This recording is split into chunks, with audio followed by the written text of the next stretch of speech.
इस मानवा की शुरुआत में हम एक आदमी को चलते हुए देखते हैं। वो बहुत ज्यादा अजीब तरीके से चल रहा था, फिर एकदम से वो अपने घुटनों पर गिर जाता है। उसके मुंह में से खून निकलता है। लोग वहाँ पर उसको देखकर हैरान थे, आखिरकार इसको हुआ क्या है। वो लोग उसके पास जाते हैं, भाई साहब क्या आप ठीक हैं? और एकदम से हमें उसकी शक्ल दिखती है। उसकी आंखें लाल, मुंह और नाखों पर खून लगा हुआ और पूरे शरीर पर नसें ही नसें दिखने लग गई थी। और एक ही सेकंड में वो अपने सामने वाले बंदे की गर्दन पर बाइट कर लेता है। वो इतनी जोर से बाइट करता है, वहाँ उसके कंधे से खून चारों तरफ फैलने लग जाता है। हर किसी के फोन में नोटिफिकेशन लगती है इमरजेंसी अलर्ट मैसेज की, और उसमें लिखा हुआ था central disaster and safety counter measures headquarters. नई एपिडेमिक आ चुकी है, मैडमैन डिसीज, और ये बहुत ही तेजी से फैल रहा है पूरे सियोल मेट्रोपॉलिटन एरिया के अंदर, और आपको सलाह दी जाती है कि आप अपने घर से बाहर ना निकले। उस फोन के ऊपर किसी का पैर पड़ता है और वो फोन उछलने लगता है, क्योंकि अब बहुत ज्यादा देर हो चुकी थी। हर जगह ज़ोंबीज फैल चुके थे। लोग अपनी जान बचाते हुए भाग रहे थे। लोगों को कुछ समझ नहीं आ रहा था आखिरकार ये ज़ोंबीज कहां से आ गए। वो गिरते पड़ते भागते अपनी जान बचाते, लोग अपनी जान बचाते हुए भाग रहे थे और उनके पीछे थे ज़ोंबीज। तभी उन ज़ोंबीज को कोई गोली लगती है और वो मर जाते हैं। हम देखते हैं कि वो लोग एक सेफ एरिया में पहुंच गए थे जो आर्मी वालों ने बनाया हुआ था। ये एक कॉमन सेटअप था। ज़ोंबीज आ गए और लोगों को बुरी तरीके से बाइट करने लगे। लोग अपनी जान बचाने के लिए भागे, अपने लिए एक सेफ जगह ढूंढने के लिए। गवर्नमेंट ने बनाया ब्लॉकेड पूरे बुसोन के अराउंड। ये है Busan border first police line. Police वालों ने बड़े बड़े कंटेनर लगा रखे थे ज़ोंबीज को अंदर आने से रोकने के लिए। ऑल राइट, तो ये है सवाल, अभी इस दुनिया को ऑब्जर्व करते हुए आखिरकार सबसे ज्यादा बड़ी प्रॉब्लम क्या है? क्या ये 30 मिलियन ज़ोंबीज हैं जो बाहर से अंदर आने की कोशिश कर रहे हैं? ह्यूंडई रेफ्यूजी विलेज बस एक टेम्परेरी रेजिडेंटल एरिया है जो बुसान में रेफ्यूजी के लिए बनाया गया है। वहाँ पर कई सारे लोग अपने टेंट में बीच के किनारे पर सरवाइव कर रहे थे। वो लोग एक दूसरे के साथ फाइट कर रहे थे सप्लाईज के मारे। कोई एक दूसरे के खाना चुराता है, कोई लेने की कोशिश करता है, कोई जबरदस्ती करता है, और उस चीज के लिए लोग एक दूसरे को मारने के लिए तैयार थे। लोग सरवाइव करने के लिए कुछ भी कर सकते थे। फिर हम कुछ लोगों को देखते हैं, वो लोग मास्क पहने हुए थे और अलग ही इक्विपमेंट पहन रखे थे। वो लोग लोगों को मार रहे थे। वो बंदा कहता है, रॉयटर्स हम इस जगह को टेक ओवर कर रहे हैं, जल्दी करो। और वो बाकी सारे लोग उस ऑर्डर को मानते हुए सभी लोगों को मारने लगते हैं। वो किसी को भी नहीं छोड़ते हैं, बूढ़ा बच्चा आदमी औरत। और उस जगह से कुछ बिल्डिंग्स दिख रही थी जिसके ऊपर वाले फ्लोर पर लाइट जली हुई थी, और उन बिल्डिंग्स के अंदर थे अमीर पावरफुल लोग जो अपने पैसे और पावर के दम पर इस ज़ोंबी वर्ल्ड में ऐशो आराम वाली जिंदगी जी रहे थे। गवर्नमेंट अपने ही लोगों को अब बहुत समझने लग गई। नहीं, ये भी नहीं, रियल प्रॉब्लम है घर के बढ़ते दाम। घर के दाम आसमान छू रहे हैं। रेफ्यूज सिटी में एकदम से बहुत सारे लोग आ जाने के कारण जो घर के दाम है 100 गुना से भी ज्यादा बढ़ गए हैं। और होंडई डिस्ट्रिक्ट के अंदर 1 फुट एरिया 120 मिलियन वोन का मिलता है, और अगर घर को लीज पर लेना हो तो वो 47 टाइम्स ज्यादा एक्सपेंसिव है, और अगर घर को किराए पर लेना हो तो वो 30 गुना ज्यादा है। और जिनके पास घर नहीं है इस ब्लॉकेड के बाहर, वहाँ पर भरे पड़े हैं ज़ोंबीज ही ज़ोंबीज, या तो वो मर चुके हैं या फिर मरने वाले हैं। और रही बात जो लोग इस ब्लॉकेड के अंदर हैं, वो सफर कर रहे हैं ठंड से, भूख से, और दोनों को हम नर्क कह सकते हैं। इस स्टोरी का मेन कैरेक्टर है ये बंदा जो अपने हाथों को सेक रहा है। इसका नाम है किम चुल सू। ये 23 साल का है और दिन में मजदूरी करता है। इसके पास कोई घर नहीं है। किम चुल कहता है, क्या ऐसे क्यों देख रहा है? क्या तूने पहले कभी किसी होमलेस को नहीं देखा? और इस मानवा का नाम है ज़ोंबी एक्स स्लैशर। हम एक बोर्ड को देखते हैं जिसके ऊपर लिखा था हाउस फॉर सेल। वो 39 बिलियन का था और हमारा मेन कैरेक्टर उसी को देख रहा था। हमारी स्टोरी का मेन कैरेक्टर, हाँ, वो गरीब था। उसके पास कोई घर नहीं था और उसकी नजर हमेशा एक घर खरीदने में लगी रहती थी। और वो हमेशा सोचता रहता था, अगर मैं सुबह मजदूरी करूं, दोपहर में करूं और रात में अगर मैं बस 2.5 घंटे ही सोऊं एक दिन के अंदर, तो मेरे पास होंगे 4.5 मिलियन वोन। इतनी मेहनत करने के बाद तब जाकर मेरे पास 4.5 मिलियन वोन होंगे। और अगर मुझे चाहिए है 39.5 बिलियन वोन बिना एक पैसे को खर्च किए, तो मुझे लगेंगे 731 ईयर्स। और इसी बात से था वो परेशान। वो हमेशा सोचता रहता था, उसे लगता था अगर वो ईमानदारी के साथ पैसा कमाएगा तो कभी भी एक घर खरीद नहीं पाएगा। उसके पास कोई और तरीका नहीं था। फिर वो कहता है, बस एक ही रास्ता बचा है और वो है ये। वो एक बिलबोर्ड को देखता है और फिर उसे एक एड याद आने लगती है जिसके अंदर वही बंदा कहता है, तुम हाँ तुम जो इस ब्रॉडकास्ट को देख रहे हो, क्या तुम्हें भूख लग रही है? क्या तुम थक चुके हो कि तुम्हारे पास कोई घर नहीं है और ये सब कुछ ज़ॉम्बीज़ ने क्रिएट करा है? क्या तुम्हें इससे नफरत नहीं होती? और मैं ये सिर्फ तुम्हारे लिए बता रहा हूँ मूवमेंट, ताकि हम अपनी टेरिटरी को दोबारा से रीगेन कर लें। Gain your own territory, let's kill them. चलो फेलो सिटीजन्स, चलो अब और ज़ॉम्बी से डरा नहीं जाए, बहुत हो गया उनका आतंक। आपको इस ब्लॉकेड के बाहर जाना है और एक ज़ॉम्बी को मारना है और वापस आते वक्त आपको एविडेंस लेकर आना है। उसके बाद मिलेंगे आपको 5 मिलियन वोन हर एक ज़ॉम्बी के सर के। हाँ, आप भी ब्लॉकेड के बाहर जा सकते हैं और अपनी जिंदगी को बदल सकते हैं पूरी तरीके से। आखिरकार ब्लॉकेड के अंदर कोई भी ज़ॉम्बी नहीं है जिसे आप मारकर 5 मिलियन वोन ले सकते हो, और ना ही इस ब्लॉकेड के अंदर और कोई रास्ता है जो इतना सारा पैसा आपको कमा के दे सकता है ना। अब सीन प्रेजेंट में आ जाता है। यही एड देखकर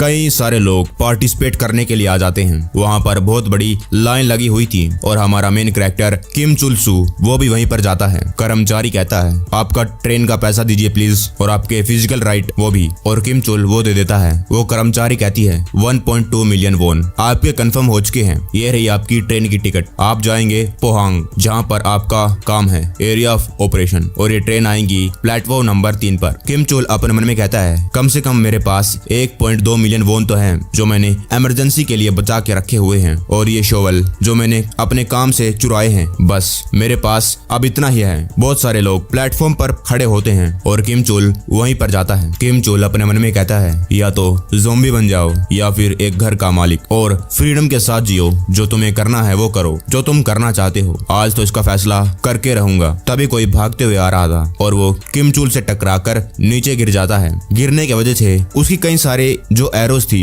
वहाँ पर बिखर जाती है। फिर जो बंदा गिर गया था वो कहता है, हे क्या तू ट्रक है और कुछ, तू उससे टकराने के बाद इतना ज्यादा दर्द क्यों हो रहा है? जो उसके एरो गिरे हुए थे एक बंदा उठाने लगता है और कहता है कि वाओ चलो इसके क्रॉसबो और एरो ले लेते हैं। वो बंदा कहने लगता है कि 1 मिनट रुको, वो मेरा है। लेकिन वो बंदा कहता है, ये मुझे मिले हैं और अब मेरे हैं, और अभी मैं कुछ ज़ॉम्बीज़ को मारने के लिए जा रहा हूँ और अपने साथ कुछ और वेपन्स ले जाने में कुछ ज्यादा बुराई नहीं है। लेकिन वो कहता है उससे फर्क नहीं पड़ता है कि ये वर्ल्ड कितना ज्यादा क्रेजी है, लेकिन ये मेरे हैं। अगर तुम इनके साथ ज़ॉम्बीज़ को मारोगे तो मैं किसके साथ मारूंगा? वो अपने एरो लेने लगता है, लेकिन तभी उसके सर के पीछे एक हाथ आता है और उसको जोर से पकड़ता है। वो कहता है और वो बंदा उसका क्रॉसबो भी ले लेता है। वो कहता है तू इससे कौन सा ज़ॉम्बी मारने वाला है, जबकि तू अपने वेपन को डिफेंड भी नहीं कर सकता है। अपना क्रॉसबो हमें दे दे और अपने घर चला जा। वो उसकी तरफ घूर के देखता है, लेकिन वो बंदा कहता है नहीं। फिर वो बंदा उसको घसीटते हुए ले जाने लगता है और कहता है तो फिर तू मेरा बेट बनेगा। तभी उसका हाथ कोई पकड़ता है और ये था मेन कैरेक्टर किम चुल। वो बंदा कहता है, कौन है तू, जस्टिस का मसीहा?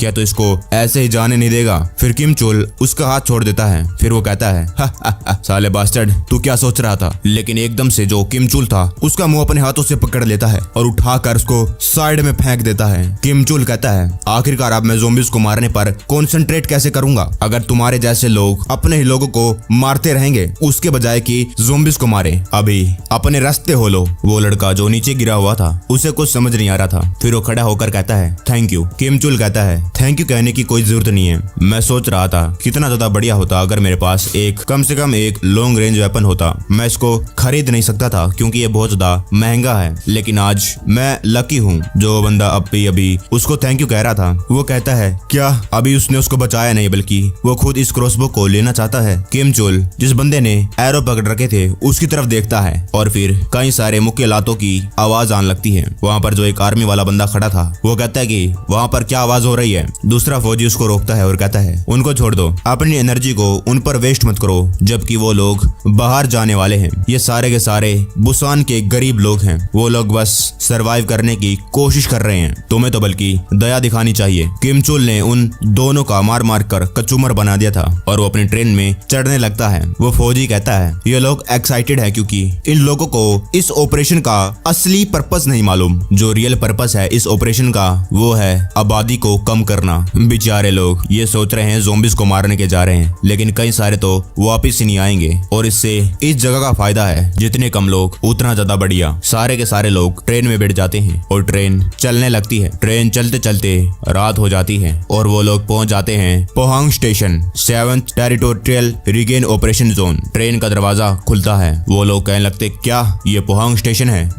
ज़ॉम्बीज़ कहाँ पर है और सोल्जर्स कहाँ पर है? अब हमें क्या करना है? जो किम चुल चुल था वो भी वहीं पर था और वो लड़का अपना क्रॉसबो और एरो लेने की उससे कोशिश कर रहा था। और तभी एक स्पीकर से आवाज आने लगती है, मैं अनाउंस करता हूँ participants 7th movement regain territory के। लोग कहने लगते कि क्या इतना ज्यादा लाउड स्पीकर एकदम से, क्या ये लोग पागल हैं? ज़ोंबी साउंड सुनकर आ जाएंगे क्या? इन लोगों को इस बात का मालूम नहीं। स्पीकर से आवाज आती है, थैंक यू फॉर ऑल यहाँ पर आने के लिए। जैसे कि आप लोग जानते हैं बुसान के अंदर पॉपुलेशन बहुत ज्यादा बढ़ चुकी है और इसीलिए हमने ये कंक्लूजन निकाला है कि हमें जो पॉपुलेशन है उसे कम करना है लैंड के अकॉर्डिंग। और इसीलिए और एकदम से जो स्पीकर था उससे बहुत ही ज्यादा तेज आवाज निकलने लगती है, यहाँ तक कि जो वहाँ पर लोग खड़े थे वो भी अपने कान बंद करने लगते हैं। उनसे भी आवाज सहन नहीं हो रही थी, इतनी ज्यादा तेज लाउड आवाज बज रही थी। लोग कहने लगते कि शिट ये क्या हो रहा है। और जब वो अपनी आंखें आगे करके देखता है वो शॉक हो जाता है क्योंकि वहाँ पर कई सारे ज़ॉम्बीज उस आवाज को सुनकर उनकी तरफ बढ़ रहे थे। और स्पीकर से दोबारा आवाज आती है, बुसान और गवर्नमेंट आपके सैक्रिफाइस को याद रखेंगे। इस ऑपरेशन के अगले स्टेप बहुत ज्यादा सिंपल थे। लोग बहुत ज्यादा कंफ्यूज थे और वहाँ पर मर जाएंगे। वो लोग भाग भाग कर जो ट्रेन चला रहा था और फौजी थे उनके पास जाता है और दरवाजे पर जोर जोर से मारने लगता है, बास्टर्ड इस स्पीकर को बंद करो, जल्दी करो, ज़ॉम्बीज यहाँ पर आ रहे हैं। लेकिन जो ट्रेन का इंजन था वो ट्रेन की बोगी से अलग हो जाता है और उनको छोड़कर वहाँ से निकल जाता है। वो लोग इंजन के पीछे भागने लगते हैं। वो लोग कहते हैं कि रुक जाओ रुक जाओ। वो बंदा भागते भागते गिर जाता है। वो कहता है क्यों, तुम लोग हमारे साथ ये क्यों कर रहे हो? लेकिन इतने में ही उसके पीछे एक ज़ॉम्बी उस पर छलांग मार देता है और वहीं दूसरी तरफ कई सारे लोग बोगी में दोबारा से चढ़ने में कामयाब हो जाते हैं। कई सारे लोग अंदर थे और कई अभी भी अंदर आने की कोशिश कर रहे थे। जो लोग अंदर आ रहे थे उनको वही लोग धक्के मार मार कर बाहर फेंक रहे थे क्योंकि वो लोग अपनी जान बचाने के लिए दरवाजा बंद करना चाहते थे और वो लोग बीच में फंसकर ऐसा करने से रुकावट डाल रहे थे। और एकदम से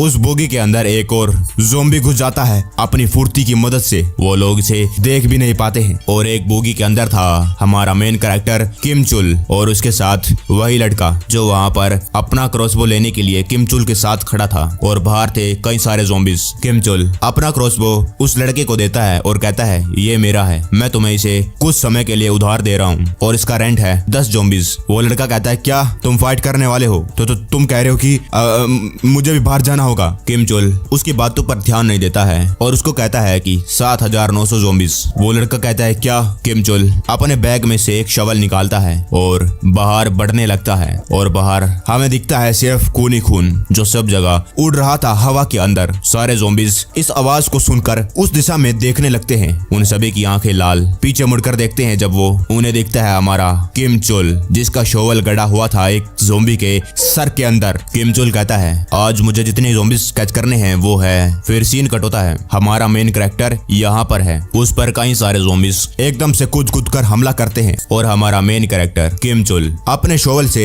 बिल्कुल प्रिसीजन से उन ज़ॉम्बीज के सर उनकी बॉडी से अलग कर रहा था क्योंकि उसको जो सर है एविडेंस के रूप में लेकर भी जाने हैं। बहुत सारे ज़ॉम्बीज जिनकी आंखें गुस्से में चमक रही थी अपने शिकार को देखने के बाद उसकी तरफ बढ़ते हैं और किम चुल अपने शोवल पर अपनी ग्रिप को टाइट करता है और एक ही बार में सभी को काटने लग जाता है। जितने ज़ॉम्बीज आते उतने उसके शवल से कटते जाते। जो भी ज़ॉम्बीज को मारने के लिए आता उसका सर उसकी बॉडी से अलग कर दिया जाता। एक ज़ॉम्बी उसको पीछे धक्का देने में कामयाब हो जाता है। किम चुल का जो शवल था उसके हाथ से छूट जाता है। किम चुल को बहुत जोर से दर्द होता है और तो और उसके मुंह में से खून भी निकल आता है। और वहीं जो लड़का जिसको किम चुल ने क्रॉसबो दिया था वो ट्रेन के ऊपर चढ़ा हुआ था। टकराने की वजह से जो किम चुल था उसके पीछे वाली बोगी पिचक गई थी। वो लड़का किम चुल को देखता है। किम चुल बेहोश होने की हालत में पहुंच गया था, उसकी आंखें पीछे जाने लगी लेकिन एकदम से वो होश में आने लग गया। वो अपने शोवल को देखता है और उसे अपने हाथ से पकड़ता है। अपनी जान लगाकर वो खड़ा होता है और उसके सामने थे कई सौ ज़ॉम्बीज जो उस पर एक ही टाइम पर वार कर रहे थे, उस पर लपटने के लिए तैयार थे। उसको चारों तरफ से घेर लिया गया था। इतने सारे ज़ॉम्बीज अपने खाने को खाने के लिए आगे बढ़ रहे थे लेकिन किम चुल अपनी एक लात से उन सभी को पीछे गिरा देता है। किम चुल की आंखें नीली हो गई, उसके अंदर से लाइट निकलने लग गई और एक एक करके किम चुल अब गुस्से में आ गया है। अपने शवल से वो ज़ॉम्बीज के सर को अलग कर देता है। जितने उसके सामने आते अपना सर दो हिस्सों में करवाते जाते। एक एक करके जितने ज़ॉम्बीज के सामने थे उनके सर उनके धड़ से अलग हो जाते हैं और किम चुल लगातार उनका सर अलग करते रहता है। जो आगे आते मारे जाते, पीछे वाले भी आगे आ जाते, वो भी मारे जाते। हर जगह हर तरफ खून ही खून फैल जाता है और ज़ॉम्बीज़ के सर के अंबार लग जाते हैं। और बाद में जब सीन कट होता है, वहाँ पर शांति फैल गई थी। कई सारे लोग कटे फटे पड़े थे और ट्रेन पे से वही लड़का उतरता है अपना क्रॉसबो लेकर, और वो एक तरफ देखता है और जो चीज वो देखता है उसके अंदर हम दिखता है कि सुबह हो गई और हमारा मेन कैरेक्टर ज़ॉम्बीज़ की डेड बॉडी के पहाड़ पर बैठा हुआ है और सनराइज का मजा ले रहा है। वहाँ पर ज़ॉम्बीज़ के डेड बॉडी के खाली एक पहाड़ नहीं थे, बल्कि बहुत सारे थे जो अलग अलग जगहों पर लगे हुए थे। किम चुल डेड बॉडियों के पहाड़ पर ऊपर बैठा हुआ था। वो लड़का पहले तो उसको देखता रहता है और बाद में कहता है, क्या तुम ठीक हो? किम चुल खून से लथपथ, आंखें उसकी लाल। वो कहता है, चुप रहो और गिनती करो मैंने कितने सारे ज़ॉम्बीज़ मारे हैं।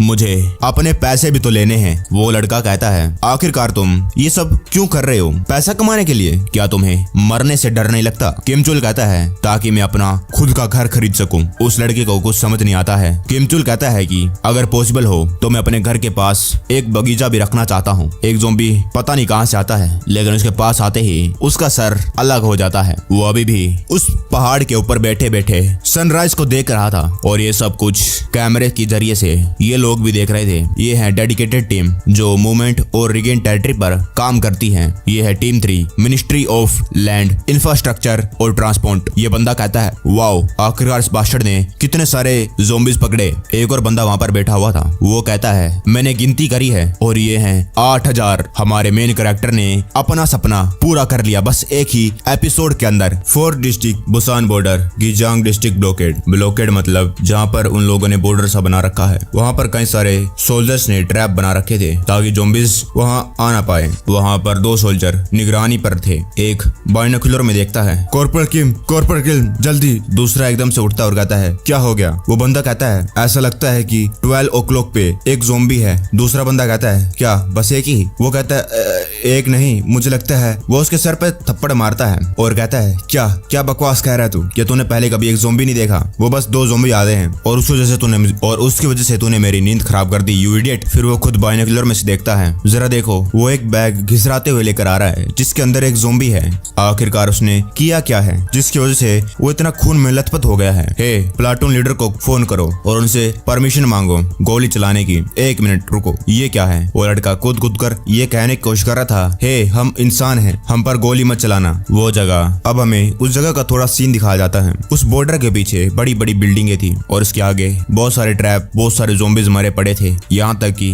गिनती नहीं की जा सकती थी। फिर सीन कट होता है मिनिस्ट्री ऑफ लैंड, ट्रांसपोर्ट और मैरीटाइम अफेयर के रिसेप्शन रूम में, और उसके अंदर हमारा मेन कैरेक्टर बैठा हुआ था, किम चुल सू, और उसके साथ वही लड़का। डिपार्टमेंट के लोग बताते हैं कि तुमने टोटल 8021 ज़ॉम्बीज़ पकड़े हैं और 5 मिलियन वॉन हर एक ज़ॉम्बी के सर के, तो टोटल अमाउंट हुआ। उसके सामने एक बंदा सूटकेस रखता है और उसको खोलता है जिसके अंदर थे पैसे। वो बंदा कहता है, टोटल अमाउंट हुआ 40 बिलियन 105 मिलियन वॉन, लेकिन इससे पहले वो पैसे ले पाता। वो बंदा कहता है, लेकिन उससे पहले आप पैसे लें, हमारी एक रिक्वेस्ट है, प्लीज जो भी ये टेरिटोरियल रीगेन ऑपरेशन है इसकी इन्फॉर्मेशन आप किसी को शेयर मत कीजिएगा। और फिर वो लोग उसके अंगूठे के फिंगरप्रिंट लेने लगते हैं। दूसरा बंदा आते हुए कहता है, टीम लीडर, ये कोई छोटा मोटा अमाउंट नहीं है, क्या हमें इसको सच्ची में ये देना होगा? वो टीम लीडर कहता है, ये क्रेजी बास्टर्ड अकेला है जिसने इतने सारे ज़ॉम्बीज़ को मारा है, ये मत भूलो। अगर हम इसको पैसे नहीं देंगे तो किसे मालूम आगे क्या होगा, क्या हो सकता है। और वो ये सब कुछ उस बैग को देखते हुए कह रहा था जिसके अंदर थी उन सारे ज़ॉम्बीज़ की नाक, और वो ये प्रूफ के रूप में लेकर आया था कि उसने इतने सारे ज़ॉम्बीज़ मारे हैं उनकी नाक काटकर। वो टीम लीडर कहता है, पहले तो हम इसको इसके पैसे देंगे और उसके बाद इसको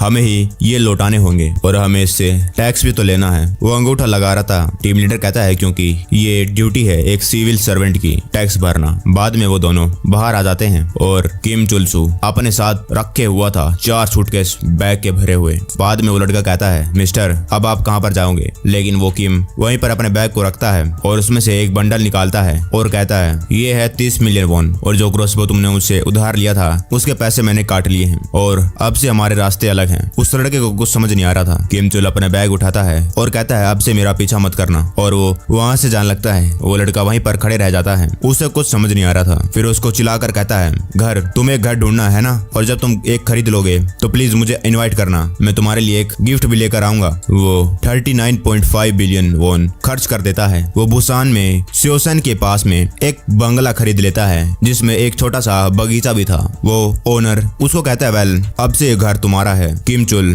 अपने घर के पास जाता है, दरवाजा खोलता है और घर को निहारने लगता है। वो अपने मन में कहता है अब से मैं हैप्पीली जीऊंगा, लेकिन अगर ये ऐसे ही खत्म हो जाता तो कहानी बहुत ज्यादा अनइंटरेस्टिंग हो जाएगी। जब वो अपना पहला कदम घर के अंदर रख रहा था, उसे नहीं मालूम था कि फ्लोर पर एक कील गड़ी हुई है और तब तक बहुत ज्यादा देर हो चुकी थी। वो देखता है कि उसके पैर में एक कील चुभ गई है और खून आने लग गया है। वो अपने मन में कहता है काला खून। सीन पास्ट में जाता है। जो टीम लीडर था वो कहता है कि ओ ये डिस्गस्टिंग बैग और शोवल तुम्हें यहीं पर छोड़कर जाने पड़ेंगे, क्योंकि जो ऑब्जेक्ट ज़ोंबी के खून से लते पते हैं वो एक सिक्योरिटी थ्रेट है। सीन प्रेजेंट में आ जाता है। किम चुलसू उन लोगों को गाली देता है साले, क्योंकि वो समझ गया था कि ये काम उन्हीं का है और इस सुई के अंदर लगा हुआ था ज़ोंबी का खून जो वो वहाँ पर छोड़ कर आया था। उसकी शरीर की नसें एक एक घर के बाहर निकलने लगती है। उसकी नसों में खून और ज्यादा तेजी से जाने लगता है। नसें बड़ी हो जाती हैं, उसको पसीना आने लगता है। उसकी हाथों की नसें लाल हो गई, उसके सर पर नसें दिखने लग गई और उसकी आंखें ज़ोंबी की तरह लाल हो गई।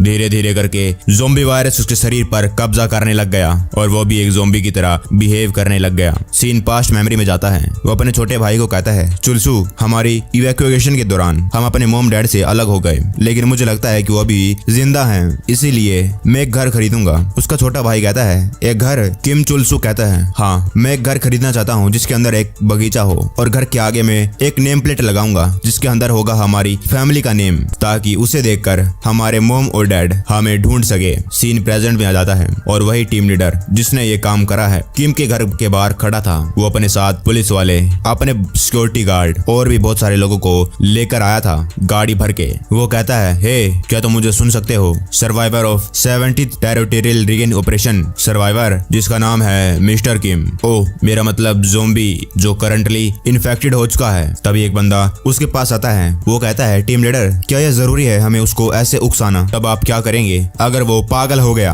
और इस तरह की सिचुएशन करना, वो भी दिन दहाड़े, कुछ ज्यादा नहीं हो जाएगा? क्या आपको लगता ये मानवता के खिलाफ है? वो टीम लीडर कहता है अगर एक अफवाह फैल गई कि एक सर्वाइवर टेरिटोरियल रीजन ऑपरेशन में से बचकर आ गया है तो एक पॉसिबिलिटी है कि कई सारे स्लैशर उसे स्काउट करने की कोशिश करेंगे, यानी इसको अपनी टीम में भर्ती करने की कोशिश करेंगे। और उससे क्या फर्क पड़ता है, वो क्या ही कर सकता है अगर वो पागल भी हो जाएगा, क्योंकि उसके सामने वो अपनी पुलिस वाली फोर्स लेकर आया था। टीम लीडर कहता है according to article 1 paragraph 3 zombie prevention act, अभी बस हमें किम चुलसू को लेकर जाना है और आर्टिकल 3 पैराग्राफ 7 उसके अकॉर्डिंग हमारे पास पूरा राइट है उस इन्फेक्टेड पर्सन के प्रॉपर्टी पर कब्जा करने का। तभी किम चुलसू घर का दरवाजा खोलता है। किम पूरे होश में नहीं था, ज़ोंबी वायरस उसके शरीर में फैल गया था। टीम लीडर कहता है ओह, इन्फेक्शन तो बड़ी अच्छी तरीके से चल रहा है। किम चुलसू कहता है ज़ोंबी, गरीबी और अब गवर्नमेंट लेती रही है। टीम लीडर कहता है ये ज़ोंबी बास्टर्ड क्या कह रहा है? किम चिल्लाकर कहता है कि मैं बस अपना खुद का घर चाहता था।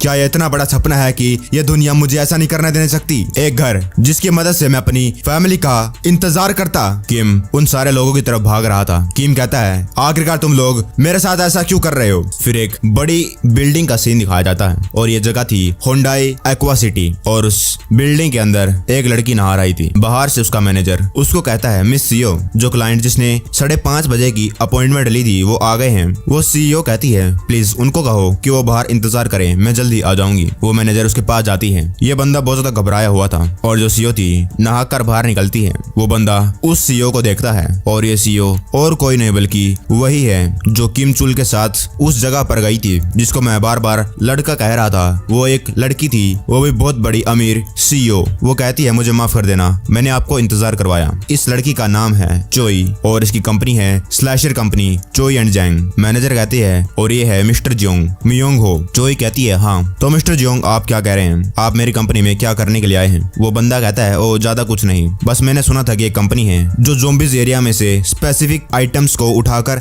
लेकर आ सकती है। चोई कहती है अच्छा, तो आप सही जगह पर आए हैं। चोई एंड जैंग एक कंपनी है जो स्पेशलाइज है ज़ोंबीज को हैंडल करने में। ये कंपनी है एक्सपर्टीज कई सारे वेरियस टास्क के अंदर, जैसे कि ज़ोंबीज एरिया को क्लियर करना, कलेक्टिंग आइटम, या फिर लोगों को जो ज़ोंबी एरिया में फंस चुके हैं। मेरे अंडर कई सारे स्लैशर हैं जो ज़ोंबीज को पकड़ने में माहिर हैं। मैनेजर उसको एक बुक सी देता है, उसके अंदर उसको दिखता है 5.12 billion won, 16.2 billion won, 78.2 billion won. वो अपन मन में कहता है ये तो कुछ ज्यादा ही महंगा है। मैनेजर उसको बताता है जो अमाउंट है ये फिक्स है और जगह के हिसाब से और आप क्या चाहते हैं उसके हिसाब से, जो आप आइटम ढूंढ रहे हैं उसके हिसाब से पैसे डिसाइड होते हैं। चोई कहती है और ये कुछ ज्यादा ही महंगा होगा, एक 200 किलो का स्टील सेफ्टी बॉक्स को जो कि एक ज़ोंबी से भरी हुई सिटी के अंदर फंस चुका है वहां पर जाकर उसको लेकर आना, और आप कैलकुलेट कर सकते हैं आखिरकार ये अमाउंट क्या होगा। वो बंदा कहता है कि ये मैंने इसके बारे में पहले कभी नहीं सुना कि कमीशन फीस भी देनी होती है। अभी करंटली मेरे पास बस 1 बिलियन वॉन है कैश के अंदर। चोई अपना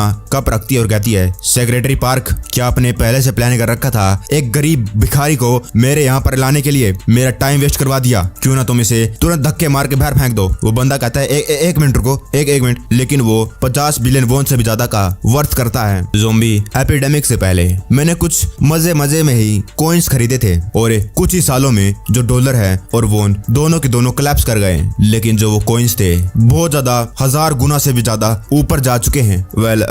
मुझे बस वो हार्ड ड्राइव चाहिए है जिसके अंदर वो कॉइन्स हैं, और उसे बेचने के बाद जितना भी प्रॉफिट होगा मैं तुम लोगों को भेज दूंगा। चोई खुश हो जाती है और कहती है अच्छा ऐसी बात है क्या? वो बंदा कहता है हाउएवर जो ये स्लैशर है इनके प्राइस कुछ ज्यादा ही है, क्या कोई सस्ता वाला नहीं है? चोई कहती है अच्छा सस्ता वाला, हाँ एक नया न्यूकमर है जिसके अंदर मैं बहुत ज्यादा इंटरेस्टेड हूँ, मैं उससे पूछने की कोशिश करूंगी। वो बंदा कहता है एक नया न्यूकमर? फिर उनके बाद में मीटिंग पूरी हो जाती है। वो कहता है कि प्लीज थैंक यू, मेरा अच्छे से ख्याल रखना। वो वहाँ से चला जाता है। मैनेजर कहती है न्यूकमर, मैंने तो पहले इसके बारे में कभी नहीं सुना। मिस आप रिगेन ऑपरेशन में तो गई थी है ना, क्या आपको वहाँ पर कोई मिल गया? चोई कहती है मैं वहाँ पर एग्जैक्टली ढूंढने के लिए तो नहीं गई थी, लेकिन अभी मुझे जाने की जरूरत है, प्लीज प्रिपेयर, मेरे लिए चीजें प्रिपेयर करो, मुझे अपने कपड़े बदलने हैं। हाँ सैंगसू, उस बॉडीगार्ड के पास आजकल कुछ ज्यादा रिक्वेस्ट नहीं है ना? मैनेजर कहते हैं कि हाँ मैं उसको तुरंत अरेंज करती हूँ। चोई कहते हैं कि और हाँ टिश्यू भी प्रिपेयर करो हाउस वार्मिंग पार्टी के लिए। सीन प्रेजेंट में जाता है। किम कहता है कि तुम लोग मेरे साथ ये क्यों कर रहे हो? एक कहावत है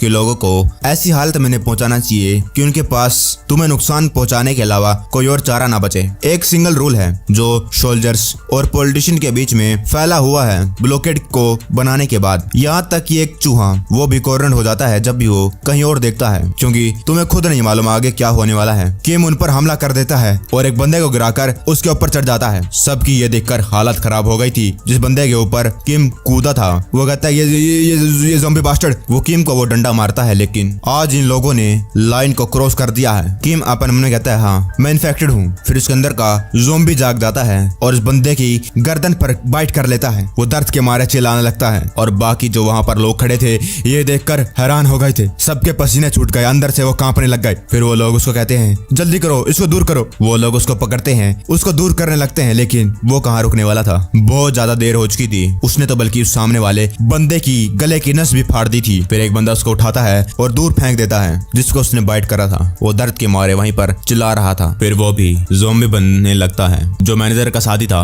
वो कहता है कि इसकी माँ का, उसने उसको बुड़का बांट दिया। वो बास्टर्ड उसने जानबूझकर ऐसा करा है जैसा कि मैंने कहा था। टीम लीडर कहता है अगर वो बास्टर्ड दोबारा से बाइट करने की कोशिश करेगा उसको तुरंत सर में गोली मार दो। ये बहुत ज्यादा मुश्किल है एक ज़ॉम्बी बास्टर्ड से निपटना, जबकि वो अभी तक सोच पा रहा है उसको क्या करना है। लेकिन 3 मिनट के बाद वो कम्प्लीटली इन्फेक्टेड हो जाएगा। जल्दी करो, उसको एक कॉर्नर में फंसा दो जब तक उसका दिमाग पूरी तरीके से ज़ॉम्बी नहीं बन जाता। लेकिन हर किसी को अपनी जान प्यारी थी, कोई भी हिलता नहीं है। फिर टीम लीडर कहता है साले बास्टर्ड्स, तुम लोग कितने सारे हो, डरो मत जाओ, क्या तुम्हें पैसे नहीं कमाने? वो लोग अपने मन में कहते हैं पैसे, लेकिन अंदर से वो लोग पूरे कांप चुके थे। जो किम था खड़े होने लगता है और वो कहता है कोई भी मुझसे ले नहीं सकता है, कोई भी मुझे यहाँ से बाहर नहीं ले जा सकता है, क्योंकि ये मेरा घर है। एक बंदा ज़ॉम्बी बनने की कगार पर है, लेकिन प्रॉब्लम ये है उस अकेले बंदे ने, जो कि एक मॉन्स्टर है, 8000 ज़ॉम्बीज मार रखे हैं। और थोड़ी देर बाद वहाँ पर जितने लोग थे किम उनको मार देता है और अपने घर के आगे अपने घुटनों पर बैठा हुआ था। वहाँ पर कई सारे जो लोग उस मैनेजर के साथ और टीम लीडर के साथ आए थे, बहुत सारे लोग मारे गए थे और जो जिंदा थे वो थे बस ज़ॉम्बीज जो किम के काटने की वजह से इन्फेक्टेड हो गए थे। वहाँ पर तो लाश ही लाश पड़ी थी और जो टीम लीडर था जिसने सब कुछ किया था, और वहाँ पर जो टीम लीडर था वह पूरा कांप चुका था। टीम लीडर के साथ उसका मैनेजर, उसको एक ज़ॉम्बी काट रहा था, वो था खून से लथपथ। वो रोते रोते अपने टीम लीडर को कहता है प्लीज मुझे बचा लो, लेकिन इतने में ही वो खुद भी एक ज़ॉम्बी बन जाता है। टीम लीडर कहता है इसकी माँ का, वो बस एक था, वो बस एक बंदा था, लेकिन चीजें क्यों ऐसी चीजें हो गई। उस गाड़ी के ऊपर कोई खड़ा था। वो कहता है कि वाओ क्या नजारा है, वाओ क्या नजारा है। वो मैनेजर देखता है इस बंदे को, फिर उससे कहता है कौन हो तुम। वो अपना बैग का बटन खोलता है और उसमें से एक मशीन से निकलती है। ये बंदा है चोई और जैंग स्लैशर कंपनी से क्लास बी का है सोंगसू द वेडिंग मशीन और इसका किल काउंट है 77,890। टीम लीडर अपने मन में कहता है एक वेडिंग मशीन, ये तो स्लैशर है सोंगसू। क्या ये मिनिस्ट्री ऑफ लैंड और इंफ्रास्ट्रक्चर और ट्रांसपोर्ट वाले ने हायर करा है। टीम लीडर कहता है एनीवे सब कुछ ठीक है, मैं हूँ किम मुन शुक, टीम लीडर टीम 3 का मिनिस्ट्री लैंड और इंफ्रास्ट्रक्चर ट्रांसपोर्ट से, प्लीज मुझे बचा लो। लेकिन वो बंदा वो कहता है मिस इसका मैं क्या करूँ। वो मिस आती है, वाओ ये कितना अमेजिंग है ना। और फिर वो लोग टीम लीडर की तरफ देखने लगते हैं। उसे कुछ समझ नहीं आ रहा था, ये वही चोई है। वो कहती है ये बहुत ज्यादा अमेजिंग है, आजकल तो ज़ॉम्बीज़ भी बात करने लग गए हैं। टीम लीडर कहता है ये तुम क्या बात कर रही हो हासुंग। वो हंसने लगता है और कहता है मैं समझ गया। वो अपनी मशीन की ब्लेड चलाता है और उसकी तरफ वो ब्लेड बढ़ने लगती है। वो टीम लीडर कहता है तुम्हें मालूम है मैं कौन हूँ। और उसका सर उसके शरीर से अलग हो जाता है एक ही बार में। और ये आवाज सुनकर जो ज़ॉम्बीज़ वहाँ पर थे उनकी तरफ बढ़ने लगते हैं, लेकिन वो एक ही बार में उन सभी ज़ॉम्बीज़ के चिथड़े करने लगता है। हर किसी के सर बॉडी के पार्ट्स अलग अलग टुकड़ों में कट जाते हैं सारे के सारे। और थोड़े सेकंडों बाद उसकी ब्लेड रुक जाती है। वहाँ पर किम चुलसू के अलावा कोई नहीं बचते हैं। वो कहता है मेरा काम हो गया, मैंने साफ सफाई कर दी। और घर के ओनर के बारे में क्या, इसकी आंखें धुंधली हो गई हैं। मुझे लगता है कि ये ज़ॉम्बी बनने वाला है। मुझे लगता है कि हमें ये फेलियर मानकर इसका गला काट देना चाहिए। चोई आती है और कहती है 1 मिनट रुको। चोई अपने मन में कहती है मैंने ज़ॉम्बिफिकेशन को साइड में रख दिया था क्योंकि मैं चाहती थी कि पहले मैं सभी लोगों को खत्म कर दूं, लेकिन इसके अंदर बहुत ज्यादा huge amount of will power लगा और अगर ये एक स्लैशर बन गया तो मैं इसको बहुत ज्यादा हायर प्राइस में बेच सकती हूँ। वो कहती है ये मेरा है और अगर तुम इसको हाथ लगाओगे तो तुम्हें इसके पैसे देने पड़ेंगे। वो कहता है शेह मैं नहीं देने वाला पैसे। चोई किम को देखती है और कहती है कि मिस्टर क्या तुम मुझे सुन सकते हो। किम उसकी तरफ देखता है, उसे धुंधला धुंधला दिख रहा था लेकिन फिर भी वो उसे थोड़ा थोड़ा देख पा रहा था। वो उसकी आवाज सुनता है मिस्टर क्या आप जिंदा रहना चाहते हो। लेकिन किम अपने मुंह में से खून थूकता है। चोई कहती है अगर तुम जिंदा रहना चाहते हो तो जवाब दो, तुम्हें जवाब तो देना पड़ेगा। किम हिम्मत जुटाते हुए कहता है क्या तुम्हारा क्या मतलब, मैं एक ज़ॉम्बी बनने वाला हूँ, क्या तुम मुझे देख नहीं सकती। चोई कहती है हम प्रोवाइड करते हैं सर्विसेज जिसके अंदर हम ज़ॉम्बी से डील करते हैं और हम उन्हें कहते हैं स्लैशर। जैसे कि ये मिस्टर यहाँ पर इतनी दूर से आए हैं, जैसे कि मैं जिसने फर्स्ट ऑपरेशन सर्वाइव कर रखा है। ये एक जॉब है जो सिर्फ चूजन लोगों को मिलती है जो बहुत ज्यादा एक्सेप्शनल होते हैं ज़ॉम्बीज़ को पकड़ने में। जो सर्वाइवर्स होते हैं टेरिटोरियल रीगेन ऑपरेशन के, ये बहुत ज्यादा हाई इनकम जॉब है और तुम्हें कंपनी से रिक्वेस्ट मिलेगी। वॉरलॉर्ड, पॉलिटिशियन एक्सेट्रा एक्सेट्रा वो लोग रिक्वेस्ट कर सकते हैं टेरिटरी को खाली करवाने में तुम्हें बहुत सारा बोनस मिलेगा। किम कहता है क्या तुमने सुना नहीं मैंने क्या कहा, मैं एक ज़ॉम्बी बनने वाला हूँ। वो अपने पॉकेट में से कुछ निकालती है, मुझे ये चोई नहीं लग रही है। वो कहती है अगर तुम कहो कि तुम जिंदा रहना चाहते हो तो मैं तुम्हें ठीक कर सकती हूँ, लेकिन बदले में इस दुआई का पैसा चुकाना पड़ेगा। एक स्लैशर बनके मैं तुमसे दोबारा पूछती हूँ, अगर ये एक नर्क की दुनिया है और अगर तुम्हें किसी का कुत्ता बने रहना है क्या तब भी तुम जिंदा रहना चाहते हो। किम कहता है जिंदा और उसके मुंह में से दोबारा से खून निकलने लगता है। वो हासू कहता है ये कितना ज्यादा फ्रस्ट्रेटिंग है, क्या इस दुनिया में कोई मरना चाहता है, लगा दो सुई, क्या फर्क पड़ता है। और सुई लगाने के बाद जब वो केमिकल उसके शरीर के अंदर जाता है वो एकदम से वहाँ पर बेहोश हो जाता है। वो कहती है उप्स मुझे लगता है अब मेरा तुम्हारे ऊपर एक उधार है। वो बंदा कहता है कि वो तुम तो बड़ी रूथलेस हो, इस सिचुएशन में भी एक कॉन्ट्रैक्ट साइन करवा रही हो, वो भी ऐसे जब वो बेहोश है। वो कहती है ये जो मेडिसिन मैंने इसको दी है इसकी कीमत है 500 मिलियन वॉन और लोग पैसा देने से पहले ही आते हैं, उससे फर्क नहीं पड़ता है कि कितने लोग हैं। ये एक कॉमन सेंस है अगर हम 500 बिलियन वॉन के बारे में बात कर रहे हैं। वो कहता है हाँ आखिरकार आजकल पैसे के बारे में कौन पागल नहीं है। एनीवे तुम कुछ ज्यादा ही पैथेटिक बास्टर्ड हो और मुझे लगता है ये मरने से तो बेहतर ही होगा। किम अपनी आंखें खोलता है, वो एकदम से उठ जाता है। तभी जो गाड़ी चला रहा था ड्राइवर वो कहता है अच्छा तो तुम उठ गए गए। किम खांस रहा था। किम कहता है तुम कौन हो, मैं कहाँ पर हूँ? वो ड्राइवर कहता है तुम्हारा मतलब कहाँ पर? ये एक टैक्सी है, वो छोड़ो, तुम्हें कितना कुछ याद है? किम कहता है कितना? मैं पोहांग गया था, वहाँ पर मैंने कई सारे ज़ॉम्बीज मारे, फिर मैंने एक घर खरीदा और उसे याद आ जाता है कि वो तो इन्फेक्टेड हो गया था। वो पनून कहता है कि मैं तो इन्फेक्टेड था। आखिरकार वो अपने आप को चेक करने लगता है। वो देखता है मैं तो ठीक हूँ।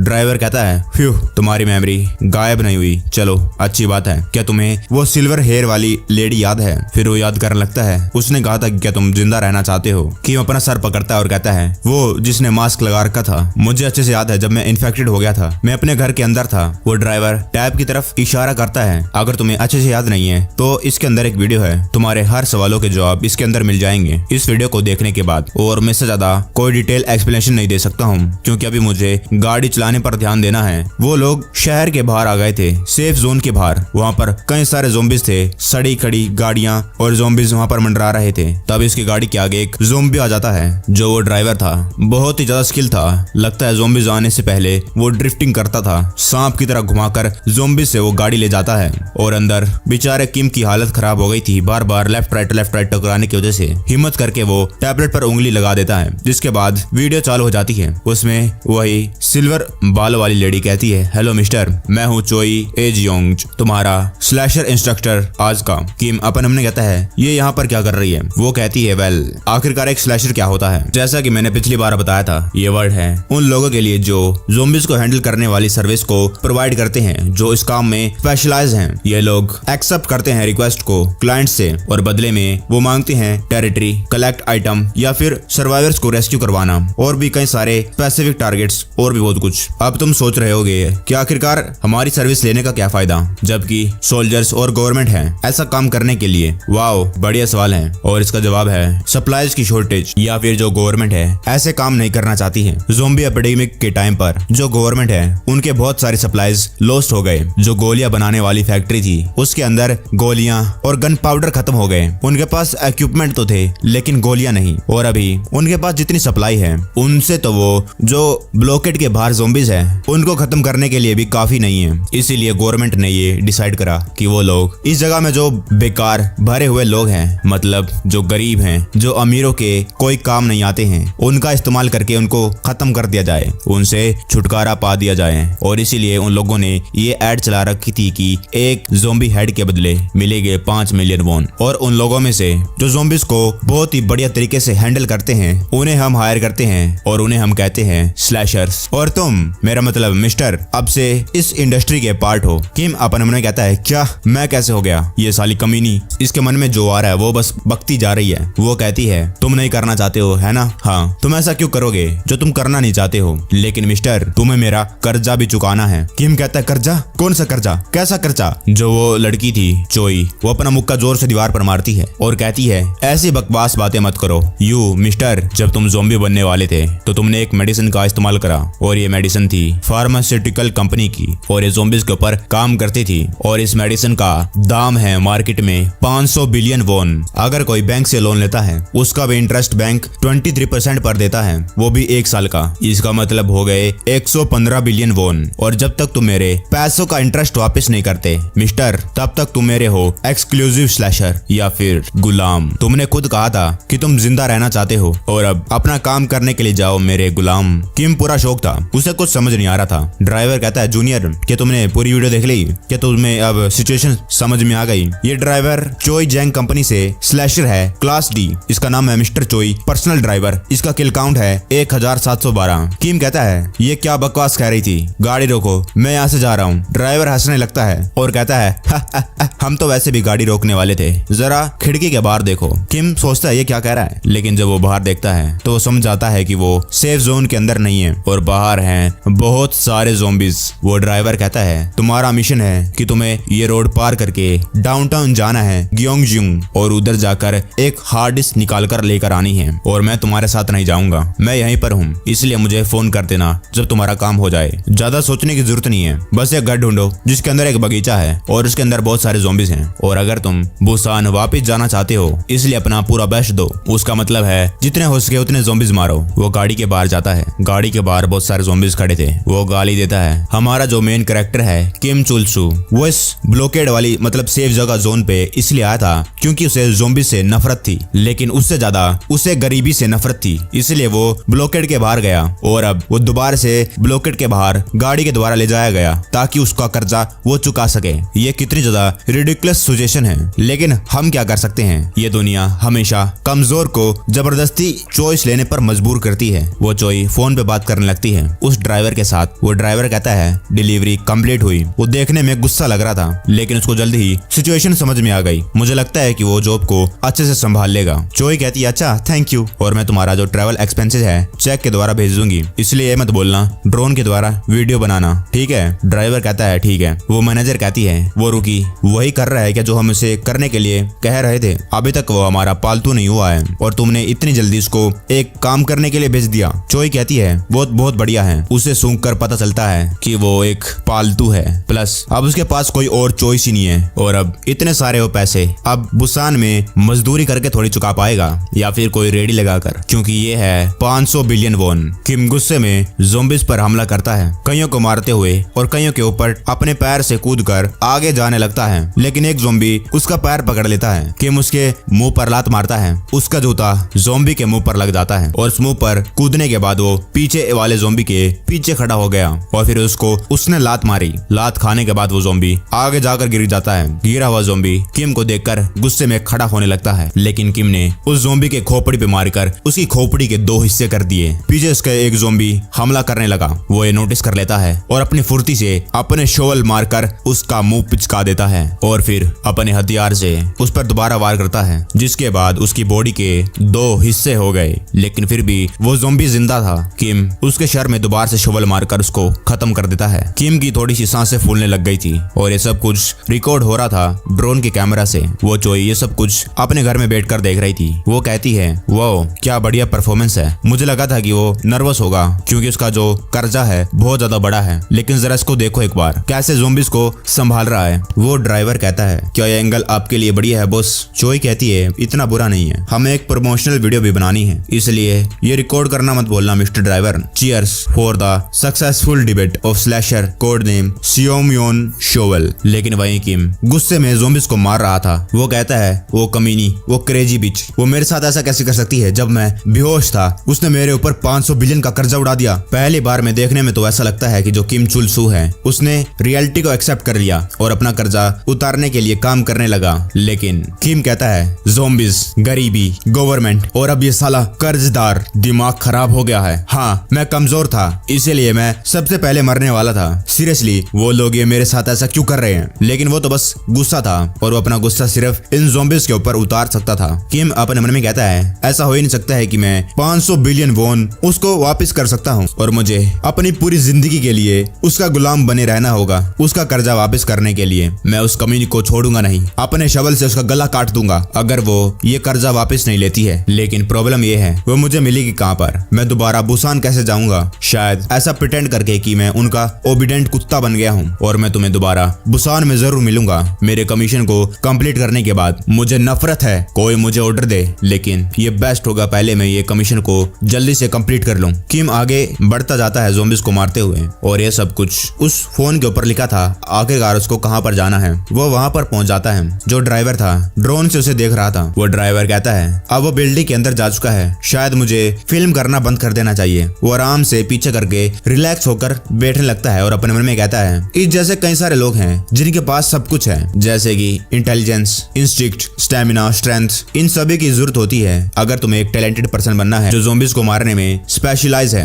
और हमारी जो बॉस है उनकी नजर बड़ी तेज है इन जैसे खतरनाक मॉन्स्टर्स को ढूंढने में। अभी तक जितने भी उन्होंने चूज करे हैं सारे के सारे मॉन्स्टर हैं, मॉन्स्टर। और मुझे भी आशा है कि मैं उन लोगों की तरह मोटा पैसा कमा पाऊं ताकि मेरी बेटी इंजॉय कर सके, है ना मेरी प्रिंसेस। लेकिन तभी उसी गाड़ी पर एक चीज गिरती है। वो घबरा जाता है और एक चाकू निकालता है। वो कहता है ये क्या है, मीट। वो गाड़ी के बाहर जाता है और इस मीट को देखने लगता है। वो अपने मन में कहता है ये मीट तो प्रॉपरली कट है, लगता है किसी ने स्लैश कर रखा है। ऐसा हो ही नहीं सकता है कि ये किसी ज़ोंबी ने करा है। क्या इसका मतलब इंसान। वो ऊपर देखता है, ऊपर उसको कोई भागते हुए दिखता है। वो कहता है ये क्रेजी बास्टर्ड कौन है। लेकिन जो वो मीट था उसके अंदर एक फोन छुपा हुआ था जिसके अंदर लगा था टाइमर। जैसे ही टाइमर खत्म होता है उस फोन के अंदर से अलार्म बजने लगता है। वो ड्राइवर घबरा जाता है और उसके आसपास जितने भी ज़ोंबीज थे ये आवाज सुनकर उसके पास भागते हुए आने लगते हैं। वो ड्राइवर गाली देता है और वहीं दूसरी तरफ किम वो भी, क्योंकि उसको हार्ड डिस्क लेकर जानी थी और उसके सामने पड़े थे कई सारे कंप्यूटर्स। उसे नहीं मालूम था कौन सी हार्ड डिस्क लेकर जानी है। फिर गुस्से में वो आसपास की चीजें तोड़ने लगता है और वो कहता है ये ज़ॉम्बी एपिडेमिक पहले हो गई, इससे पहले मैं कंप्यूटर क्लास ले पाता। जो किम था वो एलिमेंट्री स्कूल ड्रॉप आउट था, उसे समझ नहीं आ रहा था आखिरकार उसे क्या मालूम आखिरकार हार्ड डिस्क क्या होती है। 30 मिनट के बाद किम पूरा थका हुआ था। उसने बहुत सारा सामान भर लिया था। एक अपने पीछे झोले में, 2 बैग उसने अपने दोनों हाथों में भर रखे थे। वो जितना कुछ ले सकता था उसने हर कुछ ले लिया। किम कहता है वो गैस मास्क नहीं, वो कमीनी कुत्ती कर्जदार, मैं तुझे छोड़ूंगा नहीं। उसकी इतनी हिम्मत, मुझसे ऐसे काम करवा रही है, मैं उसको सच्ची में मार दूंगा। हेलो वो आइटम, ये जो भी तूने कहा था मैंने ले लिया है। हर एक चीज एक जैसी दिख रही है, इसलिए मैंने सब कुछ पैक कर लिया है और मैं तुझे सीरियसली मार दूंगा अगर तूने मुझे ये कहा जहाँ तूने मुझे उतारा था वहीं पर आ जाऊं। वो ड्राइवर जवाब दे, तू जवाब क्यों नहीं दे रहा है? लेकिन वही दूसरी तरफ जो वो ड्राइवर था उसका जो मोबाइल था वो गाड़ी में ही था और वो ड्राइवर था गया मर। उसे कई सारे ज़ॉम्बीज खा रहे थे। वो कई सारे ज़ॉम्बीज को मारने में कामयाब तो हो गया था, लेकिन आखिरी में वो इतने सारे ज़ॉम्बीज को मार नहीं पाया और उनका खाना बन गया। और गाड़ी के पास हम किसी शैडो को देखते हैं। वो गाड़ी में वही वॉकी टॉकी पे देखता है। उसके अंदर से आवाज आ रही थी, मैंने कहा मुझे आइटम मिल गया इसलिए यहाँ पर आ जाओ। वो बंदा वो कहता है ये पक्का ही यहाँ ग्योंगजू में मजे लेने के लिए तो आया नहीं होगा। जैसा कि मैंने सोचा था वो यहाँ पर कुछ आइटम कलेक्ट करने के लिए आए हैं, तो चलो हमें भी चलना चाहिए उस आइटम को लेने के लिए। वो अपने बैग में से एक और मीट निकालता है। इस आदमी का नाम है पार्क सेंगचुल। ये बंदा चोई कंपनी में पहले एक स्लैशर रह चुका है। वो दोबारा से एक फोन को टाइमर लगाकर मीट के अंदर डालने लगता है। ये बंदा पहले स्लैशर रह चुका है क्लास सी का, द फैंटम, और इसका किल काउंट है 2037। ये पहले एक स्लैशर था लेकिन अब लोगों को हंट करता है जैसे कि वो ज़ॉम्बीज हैं। और जिस वजह से ये जाना जाता था कि ये एक स्लैशर है क्योंकि ये बहुत ज्यादा सस्ता था और सीन पास्ट में जाता है। चोई कहती है thank you for your hard work इस महीने के लिए मिस्टर फैंटम। फैंटम कहता है ये तो चोई कहती है कि तुमने इस महीने कुछ ज्यादा नहीं किया और जो भी तुमने कुछ किया वो एक जॉइंट कमीशन था जिसके अंदर कई सारे और स्लैशर भी थे। और तुम्हें मालूम है जॉइंट कमीशन में हमें कस्टमर को डिस्काउंट भी देना पड़ता है और उसके ऊपर हमारी कंपनी का कट टैक्स लगाकर। तो फाइनल अमाउंट हुआ 5 बिलियन वॉन। फैंटम अपने गुस्से में उस चेक को मसल देता है। चोई जोर से पैसों को टेबल पर मारती है और कहती है मिस्टर फैंटम अपनी क्लास को रेज करो अगर तुम्हें पैसे कमाने में कोई दिक्कत हो रही है और इतना काफी है क्लास सी के लिए। जाओ कुछ डेंजरस काम करो, मैं तुम्हारा अगले महीने के लिए इंतजार करूंगी। वो चुपचाप वहाँ से चला जाता है और ये था नतीजा। वो अपनी क्लास को सी से ऊपर ले जा नहीं पाया और वो खुद जानबूझकर जो चोई कंपनी वाले स्लैशर थे उनको मारने लग गया। वो चुपके से किम को देख लेता है। वो गुस्से में ये कहते हुए जा रहा था मैं तुझे छोड़ूंगा नहीं साले ड्राइवर, मैंने कहा था कि यहाँ पर आजा, मेरे फोन का जवाब नहीं दे रहा है। वो फैंटम वहाँ पर छुपके से उसको देखते हुए कहता है कि सब कुछ कमीशन्ड आइटम है। वो अपने हाथ में मीट ले रखा था जिसके अंदर वो 48 सेकंड का अलार्म लगा देता है। किम ये चिल्ला रहा था मैं उस क्रेजी बिच को छोड़ूंगा नहीं। फैंटम कहता है कि यह सब कुछ कमीशन्ड आइटम है, मैं उस क्रेजी बिच को छोड़ूंगा नहीं और साथ ही साथ पैसे भी कमाऊंगा इन कमीशन्ड आइटम को बेचकर। एक तीर से 2 निशाने, इसीलिए मैं ये करना बंद नहीं कर सकता हूँ। वो उस मीट को किम के मुंह पर फेंक देता है। किम कहता है मीट के अंदर था फोन जिसका अलार्म बजाता है। वहाँ पर जितने ज़ॉम्बीज खड़े थे किम की तरफ भागते हुए आने लगते हैं। ये अलार्म की आवाज सुनने के बाद किम कहता है आज तो दिमाग खिदाई हो गई, कितना खराब दिन है। सीन कट होता है, हम फैंटम को देखते हैं। वो एक मोबाइल शॉप में गया और कई सारे मोबाइल उठाता है, अपनी बैग में वो डाल लेता है। जो ज़ॉम्बीज होते हैं वो आवाज से बहुत ज्यादा आकर्षित हो जाते हैं। फिर वो मीट को उठाता है और उनको काटता है। नहाने के बाद वो एक सूट पहनता है क्योंकि जो ज़ॉम्बीज होते हैं वो आवाज के साथ स्मेल से भी आकर्षित हो जाते हैं। खाली आवाज नहीं है जिनसे वो अपने टारगेट को ढूंढते हैं, बल्कि वो स्मेल करके भी अपने टारगेट तक पहुंच सकते हैं। फिर वो अपने ऊपर एक लिक्विड डालता है ताकि जो ज़ॉम्बीज है उसे उनका टारगेट समझकर उसके पीछे ना चले जाएं। अगर दूसरी भाषा में कहा जाए, अगर तुम अपनी बॉडी के जो स्मेल है उसे कंट्रोल कर सकते हो तो तुम बन जाते हो इनविजिबल और तुम ऐसा करके ज़ॉम्बीज को अपने ओपोनेंट के ऊपर भेज सकते हो और तुम खड़े रहोगे सेफली साइड में। किम कहता है इसकी माँ का ये मीट भी, और इसके अंदर से आवाज क्यों आ रही है, क्या ये चाइना का माल है? वो मीट को उठाता है, उसके अंदर से एक फोन निकलता है। जो फैंटम था ऐसा काम इसलिए करता था ताकि वो ज़ॉम्बीज को मार सकता था बिना 1 इंच भी हिले, क्योंकि जो उसके ओपोनेंट होते हैं वही ज़ॉम्बीज को मार देते थे और ऐसे वो अपना काम करा करता था। कई सारे आवाजें लगती है। फैंटम कहता लगता है ये तो गया, यहाँ तक कि क्लास A का स्लैशर वो भी इतने हजारों ज़ॉम्बीज से बचकर भाग नहीं सकता है। कैसे ज़ॉम्बीज का ढेर उसके ऊपर जमा हो गया है।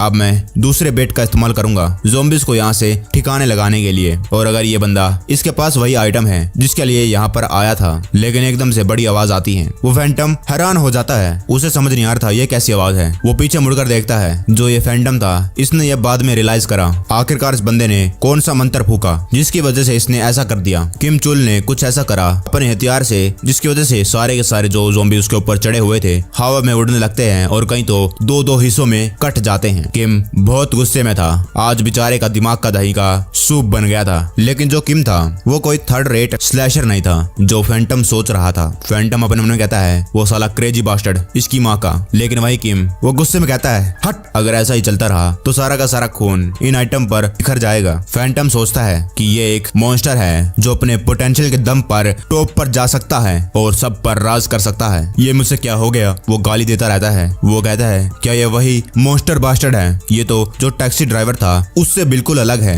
क्या ये कोई मिक्सी विक्सी है, इतनी आवाज कर रहा है? इसको तो बल्कि शांत रहना चाहिए था अगर इतने सारे ज़ॉम्बीज़ है इसके आसपास। ऑल इज वेल फैंटम, ये जल्द ही थक जाएगा अगर ये ऐसे ही ज़ॉम्बीज़ को अट्रैक्ट करता रहेगा। ग्योंगजू एक बड़ी सिटी है और यहाँ पर बहुत सारे ज़ॉम्बीज़ होंगे। फैंटम एक और मीट के अंदर फोन डालकर फेंकने लगता है, लेकिन किम उसे देख लेता है और फैंटम ये देखने के बाद कि किम ने उसको देख लिया है पूरा हैरान और शौक हो गया था। उन दोनों के बीच में एक साइलेंस सा हो जाता है। फैंटम अपने हाथ में मीट पकड़ा हुआ था, न तो वो फेंकता है और ना ही कोई हलचल करता है। और किम कहता है ये बहन का टका मीट वो तू था। लेकिन फैंटम जैसे कि वो पुतला बन गया है, बिल्कुल भी हिलता नहीं है। जो फैंटम था थोड़ा घबराने लगता है, लेकिन जो अलार्म बजने वाला था बजने से पहले उसकी तरफ फेंक देता है और कहता है ये ले, ये खा ले। और वो मीट किम के मुंह पर जाकर लग जाता है और फिर उस मीट में से जो फोन था उसका अलार्म बज जाता है। आसपास के ज़ॉम्बीज़ आवाज सुनने के बाद उसकी तरफ बढ़ने लगे। बहुत सारे ज़ॉम्बीज़ उसके पास आ गए और वो उनको काटना चालू कर देता है। किम गुस्से में उसको कहता है तू वहीं पर इंतजार कर, मैं तुझे मारने वाला हूँ। एक मीट आसमान से गिरता है और किम के मुंह पर जाकर लगता है और फिर किम आने वाले ज़ॉम्बीज़ का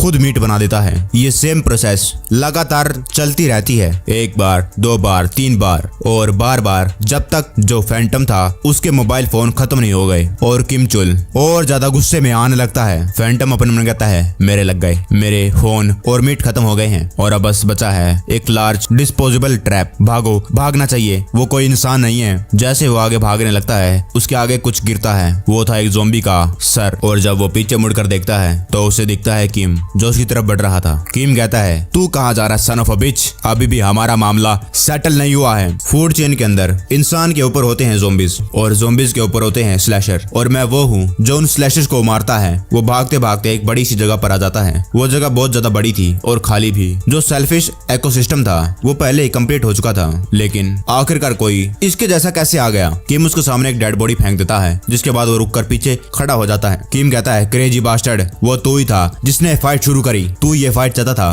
क्या तूने उस टैक्सी ड्राइवर को मारा? ये सुनकर फैंटम बिल्कुल चुप रहता है। किम कहता है तूने खाली मेरे दिमाग का दही नहीं करा बल्कि तूने मेरे ड्राइवर को भी मार दिया और अब तू इसका बदला चुकाएगा अपनी जान को देकर। फैंटम कहता है मैं, तूने मेरे दिमाग का दही कर दिया, तूने मेरी बेइज्जती करी। वो अपने बैग में हाथ डालता है। किम अपने मन में कहता है क्या इसके पास कोई बंदूक है? इससे पहले वो अपनी बंदूक को बाहर निकाल पाता, किम अपने हथियार को उसकी तरफ फेंक देता है अपनी पूरी पावर लगाकर और वो जाकर सीधा फैंटम के लेफ्ट शोल्डर पर जाता है। जिस हाथ से वो बंदूक उठाने की कोशिश कर रहा था वो हथियार फैंटम के शोल्डर के आर पार हो जाता है, लेकिन फिर भी वो हंस रहा था। इससे अच्छा है कि तू मेरे सर के ऊपर खड़ा रहे, चलो मिलकर मरते हैं। उसने अपने बैग में से कुछ निकाल लिया था और वो एक बटन दबा देता है। बटन दबाने के बाद आसपास जो स्पीकर लगे हुए थे बजने लगते हैं। स्पीकर में से बड़ी जोर जोर की आवाजें आने लगी। वो जगह एक पार्क था, वहाँ पर सब कुछ चलने लगा। हर जगह से आवाज आने लगी। वो आवाज धीरे धीरे करके बढ़ने लगी। जितने भी वहाँ पर स्पीकर, वूफर, कुछ भी सब कुछ लगे हुए थे, हर किसी चीज में से आवाज आने लगी। फैंटम कहता है जरा इसके बारे में सोच, एक छोटा सा फोन कई सौ ज़ॉम्बीज़ को बुला सकता है, लेकिन तब क्या होगा जब एक अम्यूजमेंट पार्क में इतने सारे बड़े बड़े स्पीकर बजने लगे। किम कहता है बास्टर्ड, यहाँ तक कि आखिरी में भी ये दुनिया मुझे जीने क्यों नहीं देती है? फैंटम कहता है ग्योंगजू की पॉपुलेशन है 2,60,000 और अब तू जिंदा रहने का आइडिया भूल ही जा। वहाँ पर बहुत सारे ज़ॉम्बीज़ आवाज सुनने के बाद उनकी तरफ बढ़ने लगे। तभी कोई और वहाँ पर आता है। वो कहता है तुम में से कौन है सियोमयोन शोवल? किम को कुछ समझ नहीं आ रहा था और ना ही फैंटम को। वो फिर से कहता है क्या तुम दोनों बहरे हो? मैंने कहा, स्योमयोन शोवल कौन है, तुम या तुम? ये कोई बूढ़ा सा इंसान था जो उनकी तरफ बढ़े जा रहा था। किम अपने मन में कहता है, ये दादाजी यहाँ पर कैसे आए? नहीं, उससे ज्यादा बड़ी बात यह है, ये यहाँ पर कर क्या रहे हैं? वो बूढ़ा वहाँ पर खड़ा हो जाता है और कहता है, तुम में से कौन है स्योम शोवल? वहाँ पर अभी भी लगातार स्पीकर में से आवाज आने लग रही थी। जैसे ही वो बूढ़ा बोलता, तुम में से कौन है स्योम शोवल, तभी स्पीकर में से आवाज आती है। फिर वो चुप हो जाता है। वो बूढ़ा दोबारा से बोलता है, तुम में से कौन है? फिर से स्पीकर में से आवाज आती है। वो बूढ़ा कहता है, आखिर किसकी इतनी हिम्मत जो एक बूढ़े को बोलने से रोक रहा है? वो अपना हथियार निकालता है और एक स्लैश में ही आसपास के सारे स्पीकर 2 हिस्सों में कर देता है, जितने भी आसपास लगे हुए थे। ये देखकर किम और फैंटम दोनों कुछ समझ नहीं पा रहे थे। वो बूढ़ा दोबारा से कहता है, गुस्से में चिल्लाकर, तुम में से वो क्रेजी बास्टर्ड कौन है जिसको चोई के पैसे देने हैं? मेरा जवाब क्यों नहीं दे रहा है? ये बंदा भी एक स्लैशर है चोई की कंपनी से। इसकी क्लास है ए, इसका नाम है किम चिल सैम, कोड नेम है कैंग टाइगोन ओल्डमैन और किल काउंट है 1,12,700। किम अपना हाथ उठाता है और कहता है, मुझे लगता है कि वो मैं हूँ। सीन कट होता है। वही बुढ़ा कहता है, तो तुम चाहती हो कि मैं उस नए स्लैशर को बचाऊं? चोई कहती है, हाँ, मेरा कॉन्टैक्ट उस स्लैशर के साथ खो गया है जिसको मैंने उसके साथ भेजा था। क्या उसको वहाँ पर कोई म्यूटेंट मिल गया? ओल्डमैन कहता है, शायद उसको वहाँ पर कोई स्लैशर हंटर मिल गया। चोई ये बात सुनकर थोड़ी सी घबराने लग गई। चोई कहती है, मैंने अपार्टमेंट के ऊपर एक हेलीकॉप्टर बुलवा लिया है, आधे घंटे में आ जाएगा और तुम्हारा काम है उस नया स्लैशर जिसका नाम है स्योमयोन शोवल, उसको रेस्क्यू करना। अगर तुमने ऐसा काम कर दिया तो तुम्हें मिलेंगे 50 बिलियन वोन। वो ओल्डमैन बॉक्स बंद करता है और कहता है, नहीं, ये सही नहीं है। ओल्डमैन कहता है, लिल बॉस, क्या मैंने पहले कभी कोई काम पैसों के लिए किया है? पैसों से भरा सूटकेस वो उसकी तरफ धक्का दे देता है और कहता है, मेडिसिन। चोई कहती है, 1 मिनट, उससे फर्क नहीं पड़ता है सिचुएशन कितनी ज्यादा अर्जेंट है, लेकिन ये बहुत गलत बात है। एक आइटम उस मेडिसिन जैसा सेल पर तो है, लेकिन उसकी कीमत है 300 बिलियन वोन। ओल्डमैन कहता है, लिल बॉस, क्या उस ब्लॉकेड के बाहर मैं हूँ तुम्हारा नया खिलौना? वो ब्लॉकेड के बाहर है और ट्रांजैक्शन की टर्म कोई अर्जेंट पर्सन ऑफर नहीं करता है, वो ऑफर करता है जो लेस अर्जेंट है। अगर तुम मुझे मेडिसिन दोगी तो मैं इस बंदे को रेस्क्यू करूंगा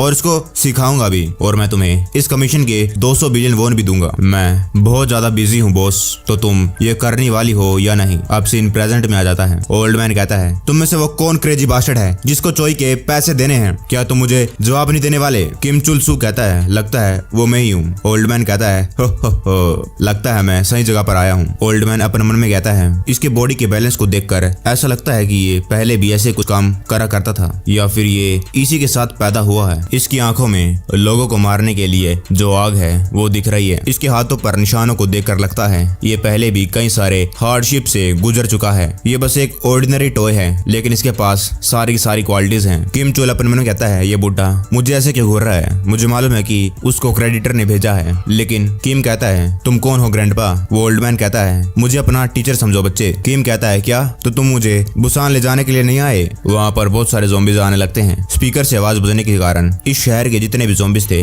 उनकी तरफ बढ़ने लगते हैं। किम कहता है, ओ शिट ग्रैंडपा, हम बाद में बात करते हैं, पहले इनसे निपटते हैं। किम भागने लग रहा था, तभी जो ओल्डमैन की फिशिंग लाइन थी वो किम के सर पर जाकर टकराती है। ओल्डमैन कहता है, तुम्हारे टीचर ने अभी भी बात करना बंद नहीं करा है और तुम पहले से एक्शन लेना चालू कर दिया, और तुम अच्छे से बात करो शेमलेस बास्टर्ड। किम कहता है, तो तुम्हें किसने ये परमिशन दी कि तुम मेरे टीचर हो और यहाँ से कैसे निकला जाए? वो ओल्डमैन कहता है, तुम्हारे एम्प्लॉयर ने मुझे हायर करा है तुम्हें सिखाने के लिए, और तुम इस क्लास को छोड़कर क्यों जाना चाहते हो जबकि ये तो खत्म भी नहीं हुई? क्या तू कभी स्कूल नहीं गया? किम अपन उन्होंने कहता है, ये तो उसी टाइप का है, वो गैस मास्क वाली मुझसे धोखा कर दिया। इस जैसे लोग दूसरों की तो कभी सुनते ही नहीं है। ओल्डमैन कहता है, बच्चे आज है तुम्हारी फर्स्ट क्लास, तो इसे बिल्कुल सिंपल रखते हैं, ज़ॉम्बीज को पकड़ना और मछली को। तुम्हें क्या लगता है इनमें कॉमन बात क्या है? किम अपन उन्होंने कहता है, मछली, उससे क्यों फर्क पड़ता है? जो ओल्डमैन था अपनी फिशिंग लाइन निकालता है और उसको घुमाकर ज़ॉम्बीज को मारने के लिए तैयार हो जाता है। ओल्डमैन कहता है, इसका मतलब है तुम्हारे पास एक बढ़िया फीलिंग है। वो फिशिंग लाइन को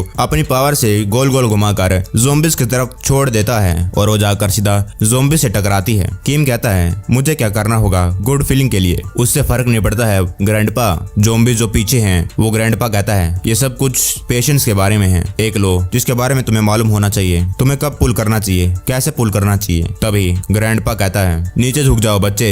किम को कुछ समझ नहीं आ रहा था, लेकिन जो फिशिंग लाइन थी उसे आते हुए देखकर किम नीचे झुक जाता है और जो ग्रैंडपा था अपने फिशिंग लाइन को घुमाने लगता है ब्लू एनर्जी के साथ। वहाँ पर जितने भी ज़ॉम्बीज थे उनके अराउंड फिशिंग लाइन घूम जाती है। किम ये देखकर शॉक था। उस फिशिंग लाइन लाइन ने कई सारे के गले काट दिए और एक ही वार में जितने भी उनके ज़ॉम्बीज सामने खड़े थे कम से कम 200-400 होंगे, उन सभी के सर उनकी बॉडी से अलग हो गए, वो भी सिर्फ एक ही वार में 1 मिनट के अंदर। उतना काफी नहीं था, जो फिशिंग लाइन थी कई सारी वहाँ पर बिल्डिंग्स थी उनके भी आर पार जाती है, जिससे वो बिल्डिंग वो भी टूट कर नीचे गिरने लगती है। किम उसको कुछ समझ नहीं आ रहा था। वो ग्रैंडपा को कहता है आखिरकार आपने एक ही बार में कितने सारे मार दिए। ग्रैंडपा कहता है वेल ये 30 मीटर तक गया था, तो मुझे लगता है मैंने कम से कम एक ही बार में 1000 तो मार ही दिए होंगे। किम अपने मन में कहता है 1000 एक ही बार में, 12 नहीं, 20 नहीं, 1000। ये बुढ़ा बस वही कह रहा है जो ये कहना चाहता है, लेकिन ये वो है अपनी एबिलिटी से जो पैसों को कमा सकता है। तभी कोई आवाज आती है तुम्हारा क्या मतलब, तुमने सब कुछ साफ कर दिया एक ही बार में। उसके पीछे एक अलग ही म्यूटेंट ज़ॉम्बी था, ये और कोई नहीं बल्कि वही फैंटम था। वो कहता है हे मैं अभी भी यहीं पर हूँ। वो पता नहीं ये कैसे म्यूटेंट बन गया, उसके बड़े बड़े हाथ, पहले वो कितना दुबला था और अब एक खतरनाक ज़ॉम्बी बन गया। किम कहता है ये क्या है, एक ज़ॉम्बी? मुझे लगता है जब मैंने इसको शोवल से मारा तो एक ज़ॉम्बी बन गया, क्योंकि शोवल के ऊपर ज़ॉम्बी का खून लगा हुआ था, लेकिन ये ऐसा कैसे हो गया इतना बड़ा? ग्रैंडपा कहता है क्योंकि ये एक म्यूटेंट है, ज़ॉम्बीज के अंदर कई सारी प्रोबेबिलिटी होती है, देखने से लगता है कि ये आधी अधूरी म्यूटेशन है। क्या ये क्लासी था? वो ज़ॉम्बी क्लासी नाम सुनकर गुस्से में आने लगता है, क्योंकि उसे अपनी पास्ट मेमोरी याद आती है, जिसके अंदर जो इसको कहती है अगर तुमने और पैसे कमाने हैं, ये पैसे तुम्हारे लिए काफी नहीं है तो अपनी क्लास को रेज करो। लेकिन वो अपनी क्लास को कभी रेज नहीं कर पाया, उससे नफरत हो गई थी क्लासी से, और वो गुस्से में कहता है ये डैम क्लासी, और उन पर हमला कर देता है। वो बड़ी फुर्ती से उन पर जंप करता है और किम को मुक्का मारता है। किम डोज कर लेता है। फैंटम कहता है मुझे तुम्हारे जैसे रूकी से नफरत है, और मुझे एक टॉप क्लास स्लैशर से भी नफरत है, जैसे कि कैंग टाइकोंग। सो इससे पहले मैं अपनी कॉन्शियसनेस खो दूं, मैं तुम लोगों को मार दूंगा। किम कहता है ये तू क्या कह रहा है, मुझे कुछ समझ नहीं आ रहा है, क्योंकि तुझे कुछ बोलना ही नहीं आता। फैंटम कहता है ये बास्टर्ड। वो अपना मुक्का किम को मारने के लिए चार्ज करता है। किम अपने मन में कहता है ये बाकी ज़ॉम्बी से बड़ा है, फास्टर है, क्या मैं इसको संभाल पाऊंगा? वो फैंटम उसको जोर से मुक्का मारने लगता है, लेकिन उसके हाथ के रास्ते में ही 2 टुकड़े हो जाते हैं। वो ये देखकर शौक था और किम भी। ओल्ड मैन कहता है मुझे याद आया, क्योंकि मुझे हिट लगी थी। क्या हम पहले मिल चुके हैं जब हम स्लैशर हुआ करते थे? तुम्हारा नाम फैंटम था है ना? वो एक डरपोक बच्चा जो व्हाइट सूट पहनकर घूमा करता था। तुम ज़ॉम्बीज के सामने नहीं आना चाहते थे, तुम एक नोटी बच्चे हो। तुम चुपके से उनके पास जाते, उनकी चीजें चुरा लेते जब बाकी स्लैशर ज़ॉम्बीज से फाइट कर रहे होते हैं, और उतना काफी नहीं था तो तुम बन गए स्लैशर हंटर, और अब तुम एक म्यूटेंट बन गए। तुम बहुत ज्यादा अनग्रेटफुल मोरन हो। लेकिन फैंटम को तो बड़ा गुस्सा आ रहा था। वो गुस्से में उसके पास जाता है और उस पर अपने लेफ्ट हैंड से मारने के लिए अपना वार आगे करता है, लेकिन फिर से एक और फिशिंग वायर आती है जो उसकी बॉडी के आर पार निकल जाती है। उसकी बॉडी के 2 हिस्से हो जाते हैं। ओल्ड मैन कहता है हे बच्चे, मैं पहले क्या कह रहा था? किम समझ गया ये बूढ़ा कोई मामूली बूढ़ा नहीं है। किम कहता है आप कह रहे थे ज़ॉम्बीज और फिशिंग के बारे में और गुड फीलिंग। ओल्ड मैन कहता है एक चीज हमेशा याद रखना, यहाँ तक कि अगर और लोग तुम्हें एक्यूज करें कि तुम एक ह्यूमन बीचर हो जो उन ज़ॉम्बीज को मारता है जो पहले इंसान हुआ करते थे पैसों के लिए, लेकिन तुम्हें एक रियल मॉन्स्टर बनने की कोई जरूरत नहीं है। चलो चलते हैं। चोई इंतजार कर रही होगी। सीन कट होता है। ओल्ड मैन कहीं पर फिशिंग कर रहा था। वो कहता है वाह आज तो बढ़िया कैच हो गई। तब इसको एक फोन आता है। वो देखता है किसका फोन है। उसमें लिखा हुआ था मेरी लिटिल गर्ल, शायद ये उसकी बेटी है। ओल्ड मैन कहता है क्या हो गया, बड़े लंबे समय के बाद तुमने मुझे फोन कराया मेरी लिटिल गर्ल, कि तुम्हारे फिर से तुम्हारे हस्बैंड के साथ फाइट हो गई, और या फिर तुम मुझे इसलिए फोन कर रही हो कि तुम इस साल भी मेरे यहाँ पर नहीं आ सकती हो। वो यहाँ पर चोशक के लिए बुला रहा था। ये एक कोरियन ट्रेडिशन का फेस्टिवल है कुछ। अब सीन प्रेजेंट में आ जाता है। ओल्ड मैन किम को लेकर एक जगह ले जा रहा था। किम कहता है ये तो वो एक घर की तरफ इशारा करता है। ओल्ड मैन कहता है हाँ जल्दी चलो, अगर अंधेरा हो गया तो तुम्हें सीढ़ियां नहीं दिखेंगी। एक आदमी का घर कुछ मिलियन ऑफ वोन का हो सकता है। किम कहता है मुझे यहाँ पर सड़े हुए कोप्स की स्मेल आ रही है, मुझे पहले नहाना है। सीन फिर से पास्ट में जाता है। उस ओल्ड मैन की बेटी कहती है डैड। वो बहुत ज्यादा हाफ रही थी। वो कहता है क्या हो गया, क्या कुछ हो गया? उसकी बेटी कहती है जी स्यूंग, उसने अपने खुद के डैड को खा लिया, उसका बहुत सारा खून निकल रहा है, उसके मुंह में से झाग आ रही है। ओल्ड मैन कहता है कि तुम्हारा कहने का क्या मतलब? ये जो आराम से कहो, मुझे कुछ समझ नहीं आ रहा। उसकी बेटी पूरी रो रही थी। वो कहती है कि अब मैं क्या करूं, मैंने 119 फोन करा लेकिन वो फोन नहीं उठा रहे। मैं अभी लिविंग रूम में हूँ और जिशुन वो कमरे के अंदर आने की कोशिश कर रहा है। ओल्ड मैन कहता है कि मैं अभी आ रहा हूँ, तुम वहीं पर रहो जहाँ पर तुम, बस मेरा इंतजार करो। जो किम सोच रहा था, इस ओल्ड मैन का घर बहुत ही ज्यादा अलग है। वो बाहर नहाते हैं, बाहर ही कपड़े धोते हैं और रस्सी पर टांग कर घर के अंदर आ जाते हैं और एक ही बिस्तर में साइड साइड सोने लगते हैं। किम कहता है ग्रैंडपा क्या मैं तुमसे एक और सवाल पूछ सकता हूँ? तुम ज़ॉम्बीज को पैसे के लिए पकड़ते हो है ना? वो ओल्ड मैन कहता है हाँ। किम कहता है और तुमने इतने सारे पैसे कहाँ पर खर्च कर दिए? सीन दोबारा से पास्ट में जाता है। ओल्ड मैन की की बेटी कहती है डैड मुझे डर लग रहा है। ओल्ड मैन कहता है ये जियोंग साले बास्टर्ड। एकदम से उसके फोन में यही मैसेज आता है सेंट्रल डिजास्टर और सेफ्टी काउंटर मेजर हेडक्वार्टर से कि एक नई एपिडेमिक मैड डिसीज फैल चुकी है पूरे कंट्री के अंदर और सभी देशवासियों को यह कहा जाता है कि अपने घर में ही रहे और दूसरे से कॉन्टेक्ट मत करिए।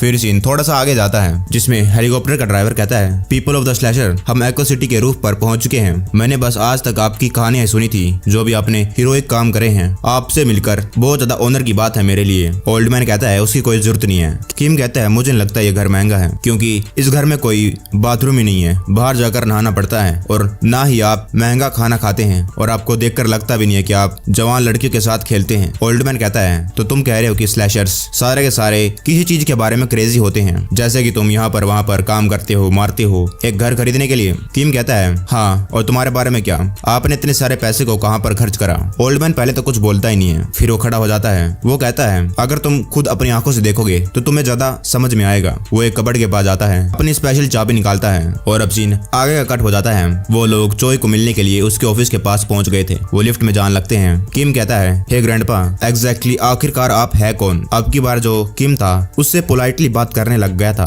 ओल्ड मैन कहता है मैं भी एक स्लैशर हूँ तुम्हारी तरह, मैं ज़ॉम्बीज़ को मारता हूँ, पैसे कमाता हूँ बाकी स्लैशरों की तरह। किम कहता है मैं रिस्पेक्ट के साथ पूछता हूँ आखिरकार आप इतने ज्यादा स्ट्रॉन्ग कैसे हैं, आप इतने बूढ़े हो गए हैं और फिर भी लोग आपकी इज्जत करते हैं और मुझे क्या करना होगा आपके जैसा बनने के लिए। सीन पास्ट में जाता है। ओल्ड मैन चाबी निकालता है और डालता है। किम उसे देख रहा था। ओल्ड मैन कहता है और मैं हूँ क्रेजी इसके बारे में। उसने कबर्ड में अपने परिवार वालों की फोटो लगा रखी थी और इसके साइड में था इंजेक्शन। किम कहता है ये तो चोई ने मुझे दिया था और इसकी एक मेडिसिन की कॉस्ट है 500 बिलियन वोन। ओल्ड मैन कहता है ये एक ट्रीटमेंट है। किम कहता है ये कौन है। ओल्ड मैन कहता है ये मेरी फैमिली है। तुम कुछ ज्यादा ही अननेसेसरी सवाल पूछ रहे हो और वो हंसने लगता है। तुम्हारे बहुत सारे सवाल हैं लेकिन उन सभी का एक ही जवाब है यंगस्टर, या तो तुम एक बंदे हो जो इस मैड डिसीज के साथ अपनी ऐशो आराम वाली जिंदगी जी रहे हो या फिर तुम वो हो जो इस डिसीज के साथ बिना घर के गरीबों वाली जिंदगी जी रहे हो। कुछ ना कुछ तो कीमत चुकानी पड़ती है और जो लोग डिटरमाइंड होते हैं उस कुछ ना कुछ को वापस पाने के लिए वो स्ट्रॉन्ग बन जाते हैं और उन्हें मिलती है रिस्पेक्ट। और अब मैं तुमसे खुद एक सवाल पूछता हूँ यंग मैन, आखिरकार तुम्हारे से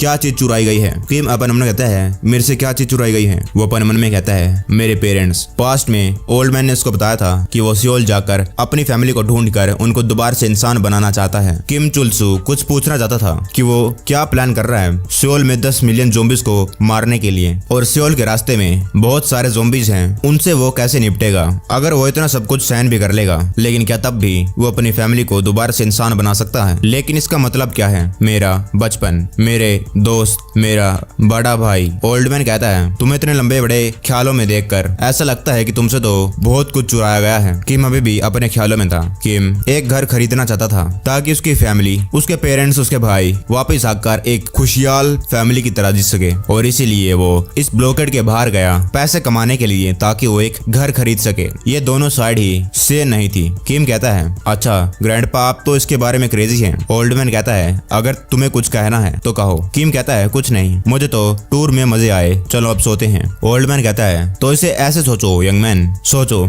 जितना भी तुमसे कुछ चुराया गया है उसमें कॉमन फैक्टर क्या है, सोचो तुम्हें आखिरकार पहले क्या चाहिए है। किम कहता है वेल ये होगा मेरा घर, वो मेमोरीज जिसके अंदर मैं खुश था जब मेरे पास एक घर था। चोई कहती है वो घर, वो तो हमने सीज कर लिया कोलेटरल के रूप में और अब वो तुम्हारा नहीं है। किम कहता है क्या, और बाद में किम उस ग्रैंडपा के साथ ही चला जाता है। किम कहता है आपने ऐसी ड्रेस क्यों पहन रखी है, ये गैदरिंग के लिए कुछ ज्यादा नहीं हो जाएगा। ओल्ड मैन कहता है ये अच्छा शब्द है गैदरिंग, जो गैदरिंग है आज बहुत ज्यादा पॉपुलर है एक वॉर में जहाँ पर क्रेजी लोग फाइट करते हैं और जितने ज्यादा लोग सिंपल दिखते हैं वो इतने ज्यादा ही क्रेजी होते हैं और तुम ऐसे कपड़े पहन के जा रहे हो तो तुम्हें तो हर कोई इग्नोर कर देगा। किम कहता है मुझे तो बस ज़ॉम्बीज़ पकड़ने हैं है ना, तो मुझे ऐसे क्यों कपड़े पहनने हैं। किम कहता है तू साली कुत्ती कमीनी, ये तो क्या बकवास कर रही है, तूने मेरा घर ले लिया और अब वो मेरा नहीं है। चोई कहती है क्या कहा तूने, तुझे ज़ॉम्बी से इंसान बनाने में जो दवाई लगी है उसकी कॉस्ट थी 500 बिलियन वॉन और उसके बाद तुझे रेस्क्यू करवाने के लिए क्लास ए का स्लैशर भेजा गया और जो टैक्सी ड्राइवर तेरे साथ गया था वो मर गया, उसका इंश्योरेंस और क्लास स्लैशर को तुम्हारे पास भेजने के लिए हेलीकॉप्टर भी लगा। कुल मिला के टोटल होता है 800 बिलियन वॉन। साले कजरदार, साले तेरे ऊपर मेरा इतना कर्जा है son of a bitch. Old man कहता है तुम्हें जल्द ही पता चल जाएगा। उनके पास एक गाड़ी आती है और एक बंदा बाहर निकलकर उनके लिए गेट खोलता है। वो कहता है गुड मॉर्निंग किम चिल सैन निम, ये ओल्ड मैन का नाम था। वो थैंक यू कहता है और जिसने दरवाजा खोला था वो कहता है कोई बात नहीं, किम भी अंदर बैठने लगता है, लेकिन वो उसे रोक देता है। वो कहता है गेस्ट है किम चिलसाम, और उसे तो भूल ही जाओ जो हार्ड ड्राइव तुम लेने के लिए गए थे जिसके अंदर कॉइन्स थे, साइबर कॉइन या जो भी, तुमने उसको लॉस कर दिया जब तुम फाइट कर रहे थे और खाली हाथ आ गए। और जोई अपना हाथ जोर से मारती है और कहती है इतना सब होने के बाद भी तुम्हारी इतनी हिम्मत, मेरे मुंह के सामने मुझे गालियां दे रहे हो, तुम इंसान भी हो या ज़ॉम्बी, साले मॉन्स्टर्स सन ऑफ अ बिच। किम कहता है क्या मैंने तुम्हें कहा था मुझे मेडिसिन दे दो, क्या मैंने तुम्हें कहा था कि मुझे ग्योंगजून भेज दो, क्या मैं अपने आप गया था अपने पैरों पे चलकर, यू क्रेजी बिच। और वो भी अपना मुक्का जाकर टेबल पर मार देता है। मुझे मेरे घर की चाबी वापस कर दो, अभी भी मैं प्यार से मांग रहा हूँ। जोई कहती है ओहो जरा अपने आप को देखो, क्या कर लोगे अगर मैं मना कर दूंगी, मुझे मारोगे। सीन दोबारा से कट होता है। किम कहता है अब ऐसा थोड़ी है, अगर मैं इस गाड़ी में ही नहीं आऊंगा तो तुम्हारा ज्यादा तेल का खर्चा हो जाएगा। ग्रैंडपा वो कांच पे मारने लगता है, लेकिन उसका हाथ एक बंदा रोक लेता है। वो कहता है कि बहुत हो गया, रुक जाओ, तुम्हारे लिए एक दूसरा गाड़ी आ रहा है, तुम्हारा ऑपरेटर जल्द ही आ जाएगा तुम्हें लेने के लिए, इसलिए यहाँ पर इंतजार करो। इस दुनिया में कोई चीज होती है जिसको हम कहते हैं पावर। फिर उसका हाथ छोड़ देता है और मुझे ऐसा देखना बंद कर दो, बस इसलिए कि तुम किम के इतने ज्यादा क्लोज हो। ये बंदा किम का ऑपरेटर है, किम चिलसैम एक्सक्लूसिव क्लास ए ऑपरेटर जो चांगी।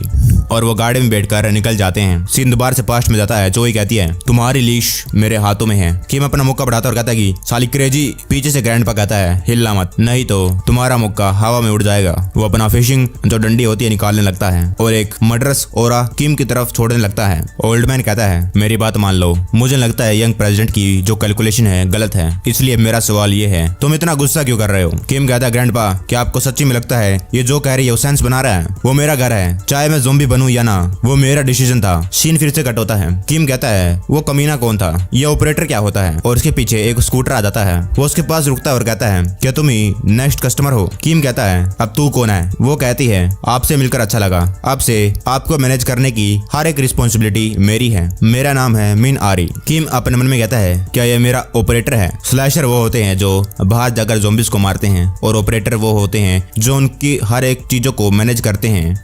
सीन कट होता है। किम कहता है ये वो कमीनी क्रेजी बिच जिसने सब कुछ मुझसे ले लिया। ओल्ड मैन कहता है तुम इसका सारा का सारा कर्जा वापस दे दो, मैंने तुम्हें पहले ही बताया है ना, तुम्हें बस सब कुछ वापस लेना है और तुम ऐसा बहुत सारे ज़ॉम्बीज़ को कैप्चर करके कर सकते हो। कमीशन लो यहाँ से, पैकेज रिट्रीव करो, लैंड रिक्लेम करो और अगर तुम लोअर गवर्नमेंट को भी क्लीन अप कर सकते हो तो तुम अपना कर्जा खत्म कर सकते हो। मैं तुम्हारी मदद करूंगा जैसा कि मैंने तुम्हें बताया था, अब से मैं तुम्हारा मेंटर हूँ। किम भी अपना हाथ पीछे कर लेता है और ओल्ड मैन भी। स्लैशर वैल्यूएबल एसेट तब होते हैं जब अपना बेस्ट दें ज़ॉम्बीज़ को पकड़ने में, ये कंपनी के पॉइंट ऑफ व्यू से होता है। और वहीं दूसरी तरफ operational planning, reinforcement tools, expedition team, finance, accounting, training, उसके लिए एक असिस्टेंट की जरूरत होती है जो इन सभी मामलों को हैंडल कर सके और एक काम होता है एक ऑपरेटर का। किम की ऑपरेटर अपना हेलमेट उतारती है और कहती है कि मैं हूँ तुम्हारी न्यू ऑपरेटर मिनारी। किम गुस्से में कहता है जिस दिन मैं अपना कर्जा पूरा करूंगा उसी दिन मैं अपना घर वापस ले जाऊंगा और जिस दिन ये होगा मैं तुझे मार मार के अधमरा कर दूंगा।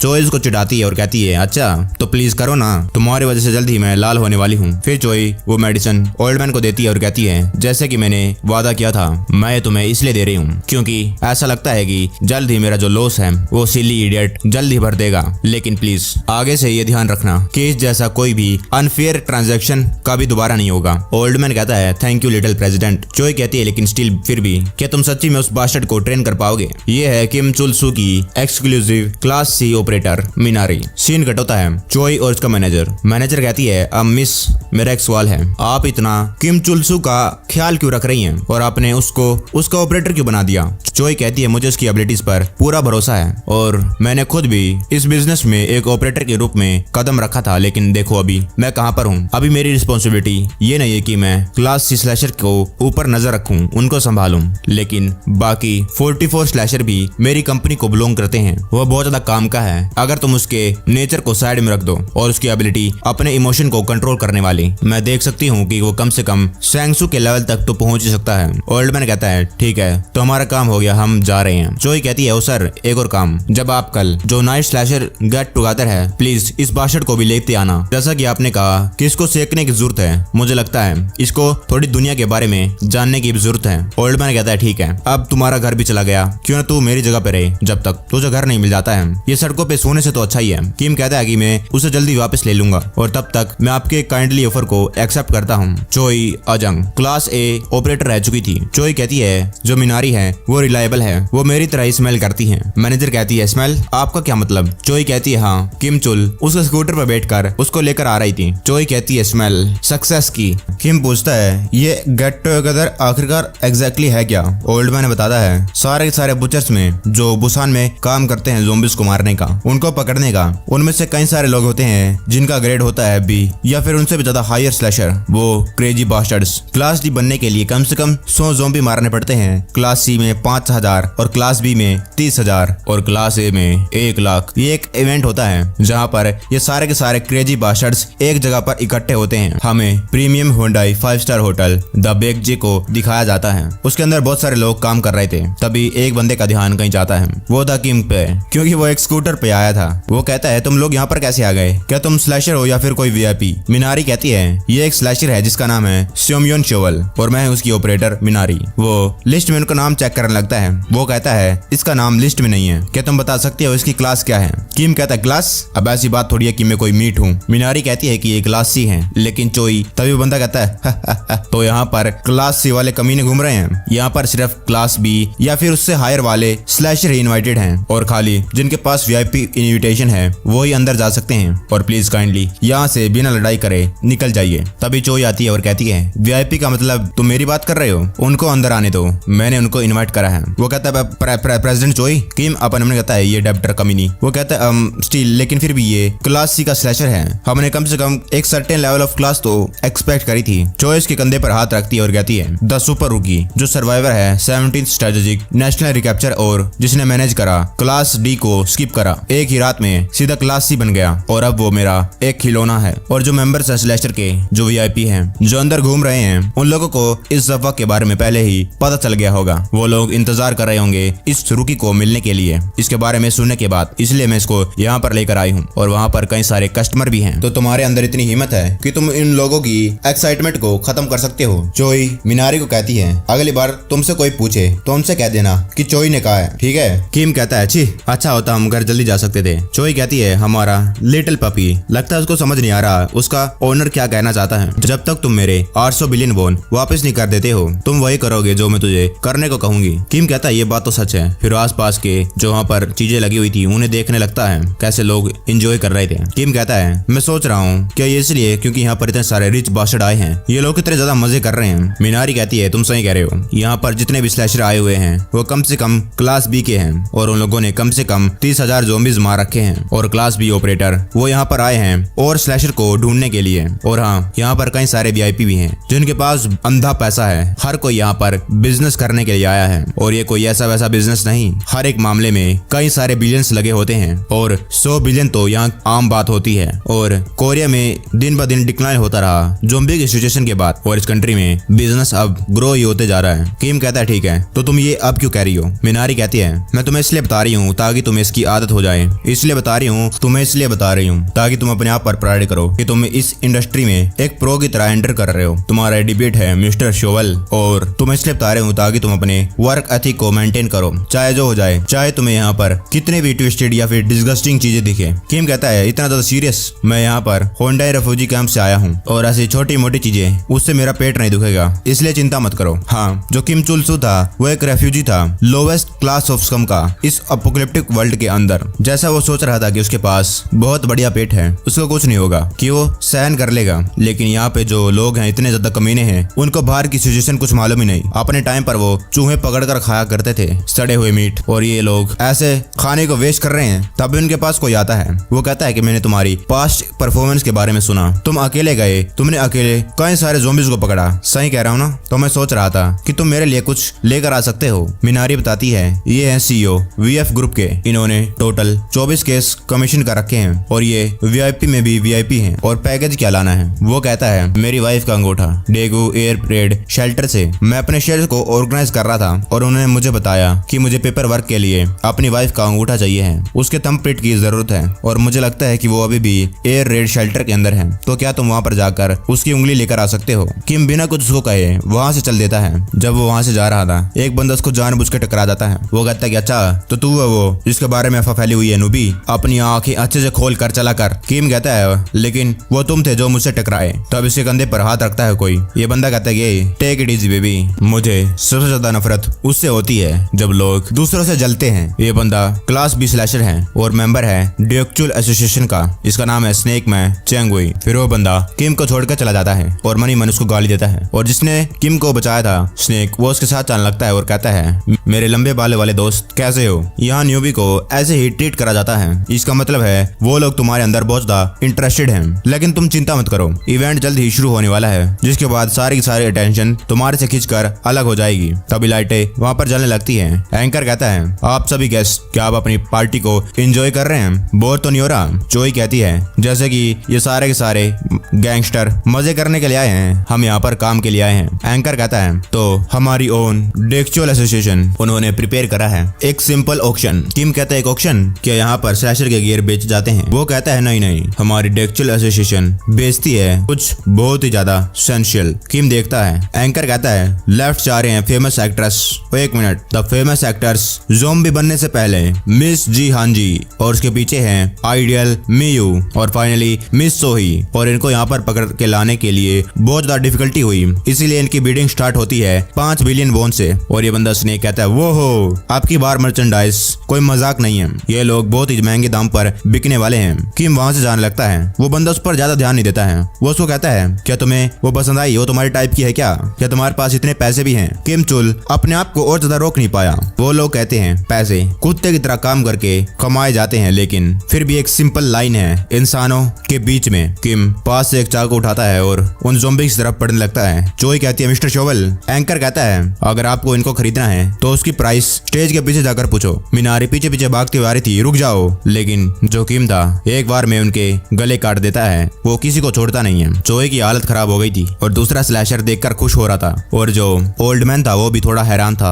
एंकर वो शौक हो गया था, वो अपना माइक ड्रॉप कर देता है और वहाँ पर लोग खड़े ये देखकर हैरान थे। किम माइक उठाता है और कहता है यहाँ पर जितने लोग भी आए हैं सारे के सारे क्रेजी डिस्गस्टिंग मदरफक्कर हैं। तुम लोग वीआईपी चाट कर यहाँ पर आए हो, कई लोग वीआईपी बन गए हैं, क्यों टैग करते हैं वो ठीक है। तुम लोग मुझे इग्नोर कर रहे हो, मुझे एक न्यूबी कह रहे हो कि मैं एक क्लासी हूँ, वो भी ठीक है। लेकिन ये तुम सारे मदरफक्कर्स हो जो ज़ॉम्बीज़ को मारते हैं। तुम कहते हो कि तुम लोग ये प्रोफेशनली करते हो जिंदा रहने के लिए, लेकिन फिर भी तुम्हें ये फील होता है तुम्हें ऐसे करने की जरूरत पड़ती है पैसा कमाने के लिए। किम चुल-सू को ह्यूमिलेटेड फील हुआ, उसके भाई के जैसे नहीं जो एक सिविलियन था और जो अपनी जान को दांव पर लगाकर मारा गया। इस रियलिटी में जो लोग बहुत ज्यादा एंजॉय करते हैं उनके पास ही बहुत कुछ होता है, और उन लोगों को फील हो रहा था इंटेंस ह्यूमिलेशन। मिनारी कहती है कि प्लीज काम डाउन, जल्दी करो, इससे पहले कि बाकी लोग अपना दिमाग खो दें। तभी कोई आता है और कहता है तो क्या अगर हम ऐसा करके पैसे कमा रहे हैं उससे तुझे क्या, तेरे सर पे खून लगा हुआ वो अभी तक सूखा नहीं है सन ऑफ बिच। वो और लोग स्लैशर थे। और ये बंदा कहता है मैंने कहा तो क्या अगर हम ऐसा करके थोड़े पैसा कमाना चाहते हैं लिटिल फकर। ये है मेंबर ड्यूक्चुअल एसोसिएशन का class A slasher big brother Jang Daecheol. ये ओनर है ड्यूक्चुअल एसोसिएशन का, जिसके अंदर कई सारे क्लास ए स्लैशर हैं। खाली इसके पास ये चीजें नहीं है, खाली ये काम नहीं करता। जब वो अखबार पढ़ रहा था जिसके बारे में इसकी खबर छपी हुई थी कि गैंगस्टर एंटरप्रेन्योर का दिखावा कर रहे हैं, वो बंदा आता है सर प्रिपरेशन खत्म हो गई है। जैंग कहता है तो हमारा मार्केट कैपिटलाइजेशन क्या है, इसकी वजह से कितना नुकसान हुआ। और मैनेजर कहता है हमारे 1.2 ट्रिलियन वोन लॉस हो गए सर। वो पेपर को मसलता है और कहता है उस कमीने को यहाँ पर लेकर आओ। सीन कटता है, कई सारी गाड़ियां जा रही थी और उसमें से जैंग निकलता है। वो एक कंटेनर के अंदर जाता है जिसके अंदर एक बंदा बैठा हुआ था और उन्होंने उसकी मार कर हालत खराब कर दी थी। ये था रिपोर्टर, इसी ने उसके बारे में न्यूज छापी थी। जैंग कहता है इसका मुंह खोलो, और जैसे वो मुंह खोलता है वो रिपोर्टर गाली देने लगता है उसको। तुझे क्या लगता है कि तू इतनी आसानी से एक रिपोर्टर को मार सकता है। जैंग की कुर्सी पीछे खींचता है और बैठ जाता है और कहता है ध्यान से सुन, तो अभी भी मरा नहीं है, लेकिन मैं तुझे जिंदा रखूंगा एक अलग ही फॉर्म में। वो रिपोर्टर अपने मन में कहता है काला खून, ज़ॉम्बी खून। रिपोर्टर कहता है तो तू अभी भी एक गैंगस्टर है जैंग ड्यूक्चुअल। मैं तो शुरुआत से ही ये डिटरमाइन था जब मैं तेरे बारे में आर्टिकल लिख रहा था, लेकिन अब तो मैं इसके बारे में पूरा यकीन हो गया है। और जब मैं एक ज़ॉम्बी बनूंगा तो मैं ये मेक श्योर करूंगा कि सबसे पहले मेरे ट्रिब्यूट के रूप में तुझे इन्फेक्ट करूंगा। मुझे आशा है ऐसे जो तेरा गुस्सा है शांत हो जाएगा, लेकिन इससे कुछ बदला ही नहीं कि तू एक गैंगस्टर है और गैंगस्टर ही रहेगा। जैंग कहता है सर आप गलत हैं, मैं गुस्सा नहीं हूँ क्योंकि आपने मुझे गैंगस्टर कहा। मैं गुस्सा इसलिए हूँ क्योंकि उसकी वजह से मेरी कंपनी के 1.2 ट्रिलियन वोन लॉस हो गए। रिपोर्टर कहता है क्या? जैंग कहता है कि मेरा बदला अभी खत्म नहीं हुआ है, कि मैंने तुझे बस एक ज़ॉम्बी बदल दिया। अभी सुन ध्यान से। वो रिपोर्टर रिपोर्टर की बीवी और बच्ची आ जाती है और रिपोर्टर कहता है कि नहीं नहीं ऐसा मत करो। जैंग कहता है please have a nice family dinner, तू इंतजार कर क्योंकि तू ही अपनी फैमिली को खाने वाला है ना। वो रिपोर्टर कहता है कि बस मुझे मार दे बस, इससे पहले मैं ज़ॉम्बी बनूं, मुझे मार दे। वो लोग उसके बीवी और बच्चे को अंदर फेंक देते हैं और कंटेनर बंद करने लगते हैं। जो रिपोर्टर था एक ज़ॉम्बी बनने लगता है। जैंग कहता है तुझे मेरी जिंदगी में उंगली करने की जरूरत नहीं थी जबकि तू जिंदा है, अनग्रेटफुल सन ऑफ अ बिच। कल सुबह इस कंटेनर को खोल देना और एक फोटो लेकर न्यूज राइटर को भेज देना। उनको कहना अगर वो लोग उस आर्टिकल को टेक डाउन नहीं करेंगे तो उनके साथ भी यही होने वाला है। जो चैंग रिचुअल है वो कैलकुलेटिंग में बहुत ज्यादा बढ़िया है।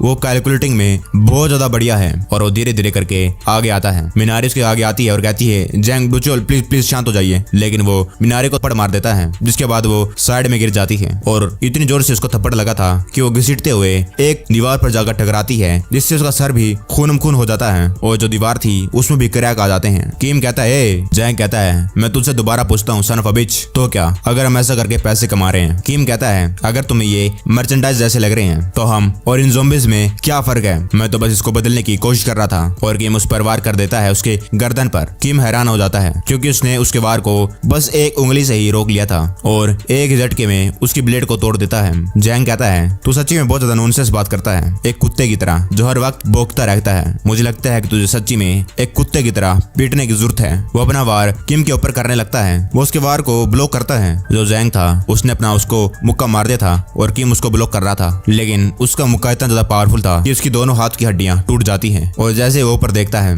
जैंग हवा में कूदता है और अपनी लात लेकर किम के मार देता है। किम के मुंह में से खून निकलने लगता है बहुत ज्यादा और दो ही बार में जो किम था वहां पर बेहोश हो जाता है। जैंग कहता है कि कैलकुलेट करो। उसका मैनेजर बताता है इन तीनों को मिलाकर कम से कम 12 मिलियन वोन होंगे, प्लस इसने जो हमारे इवेंट पर डैमेज करा है, हमारी इमेज भी डैमेज हुई है, उसको मिलाकर 50 बिलियन वोन। और यहाँ पर जो होस्ट था उसकी साइकोथेरेपी की कॉस्ट अल्कोहल स्टेबलाइज करवाने के लिए दिमाग को, और जो बॉडी होस्ट की है उसके बारे में कम से कम 50 मिलियन वोन। मुझे लगता है कि ये कुल मिला के 62.05 बिलियन वोन है। जैंग कहता है कि अच्छा इसको भी ऐड करो। वो अपने जूते की तरफ इशारा करता है। उसका जूता फट गया था क्योंकि जो किम था उसने उसके जूते पर बुड़का बाढ़ लिया था। जैंग अपन उन्हें कहता है कि ये सन ऑफ अ बिच एक ज़ॉम्बी है या कुछ और। वो उसकी टांग पर बहुत ज्यादा जोर से बुड़का बाढ़ रहा था। जो मैनेजर था वो कहता है ठीक है, इसको मिलाकर हो गए 62.512 बिलियन वोन। जैंग उसको दोबारा से मुक्का मारता है और कहता है कि ये कमीना, इसको मिलेंगे 12 बिलियन वोन। तो जो 50 बिलियन वोन इसकी वैल्यू थी, मैं इसको गायब करके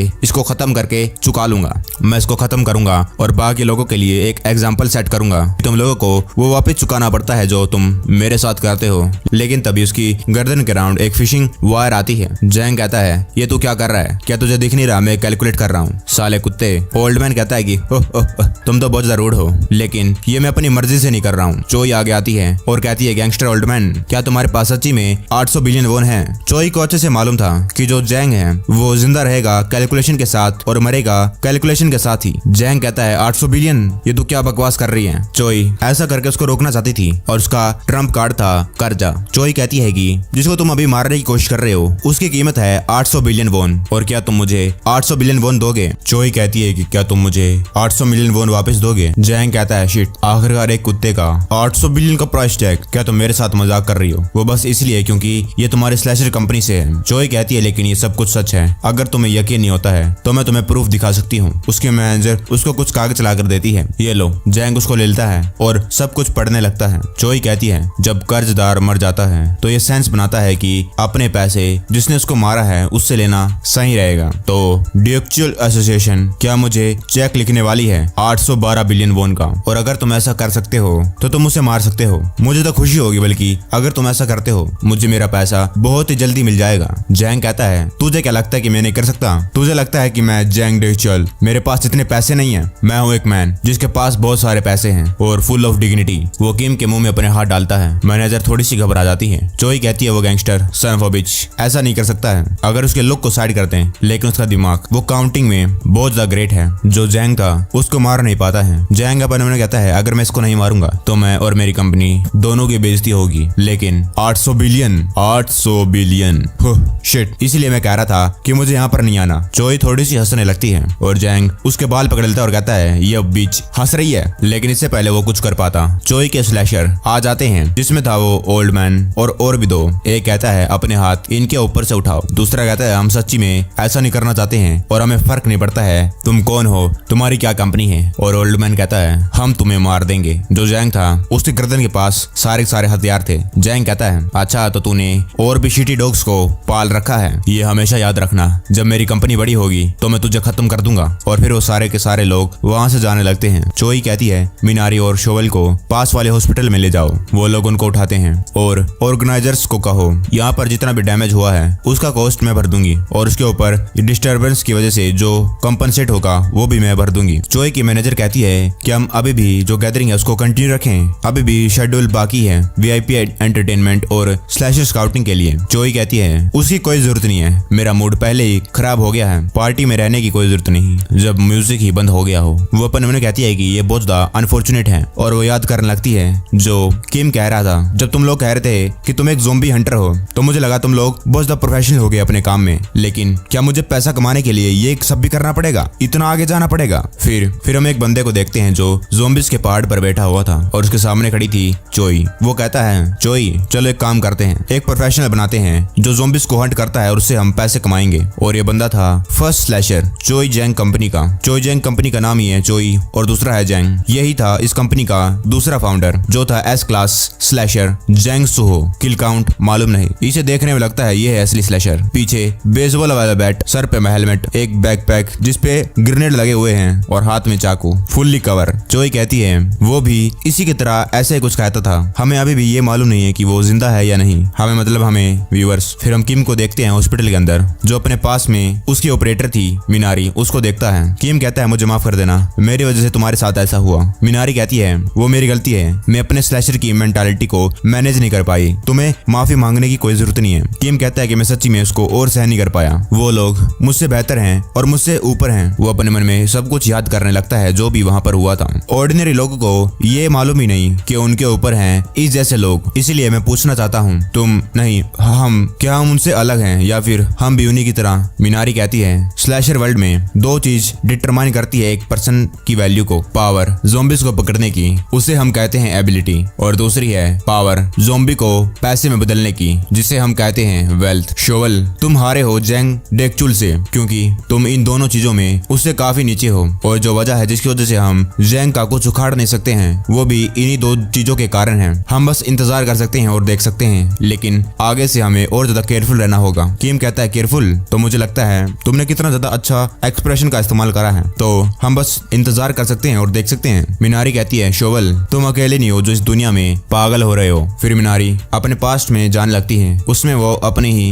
बहन या जानकार कोई फैमिली वाली उसे देखती है जिन्हें वो लोग बेच रहे थे। मिनारी कहती है मुझे भी ऐसा ही सेम फील हुआ था जब मैं हुंडे में स्लम एरिया में रहा करती थी। प्लीज अपनी एबिलिटी और वेल्थ को बढ़ाओ ताकि तुम इतने स्ट्रॉन्ग बनो, ताकि तुम उस जस्टिस को लगा सको जो तुम गैदरिंग में बात कर रहे थे। अपने आप को इतना ऊपर ले जाओ उस पॉइंट तक जहां तुम इस क्रेजी वर्ल्ड को उल्टा कर सकते हो, इसको पलट कर रख सकते हो। किम बैठता है और कुछ कहता नहीं, फिर कहता है कि मैं ज़ोंबीज को मारना चाहता हूँ, मुझे कुछ काम दो। मिनारी कहती है कि मैं वो करूंगी जो तुम मुझे कहने को कह रहे हो, यही तो ऑपरेटर का काम होता है। फिर वो सेब को किम की तरफ फेंकती है। मिनारी कहती है जब मैं इसके बारे में सोचती हूँ मैंने सुना था कि स्किन के अंदर बहुत सारा विटामिन सी होता है और तुम्हारे रिफ्लेक्स को देखकर लगता नहीं है कि तुम्हारे जो आर्म है उसके अंदर कोई दिक्कत है। सब कुछ ठीक है तो मैं काम पर लगती हूँ, अगले हफ्ते तक मैं तुम्हारे लिए कोई काम लेकर आती हूँ। चोई कहती है कि कोई काम नहीं। मिनारी कहती है क्या, ऐसा हो ही नहीं सकता है, मैंने उसको कहा है कि मैं उसके लिए काम लेकर आऊंगी। चोई कहती है जैंग डेकचुल वो अफवाह फैला रहा है हमारे VIP को और कई सारे जो हमारे क्लाइंट्स थे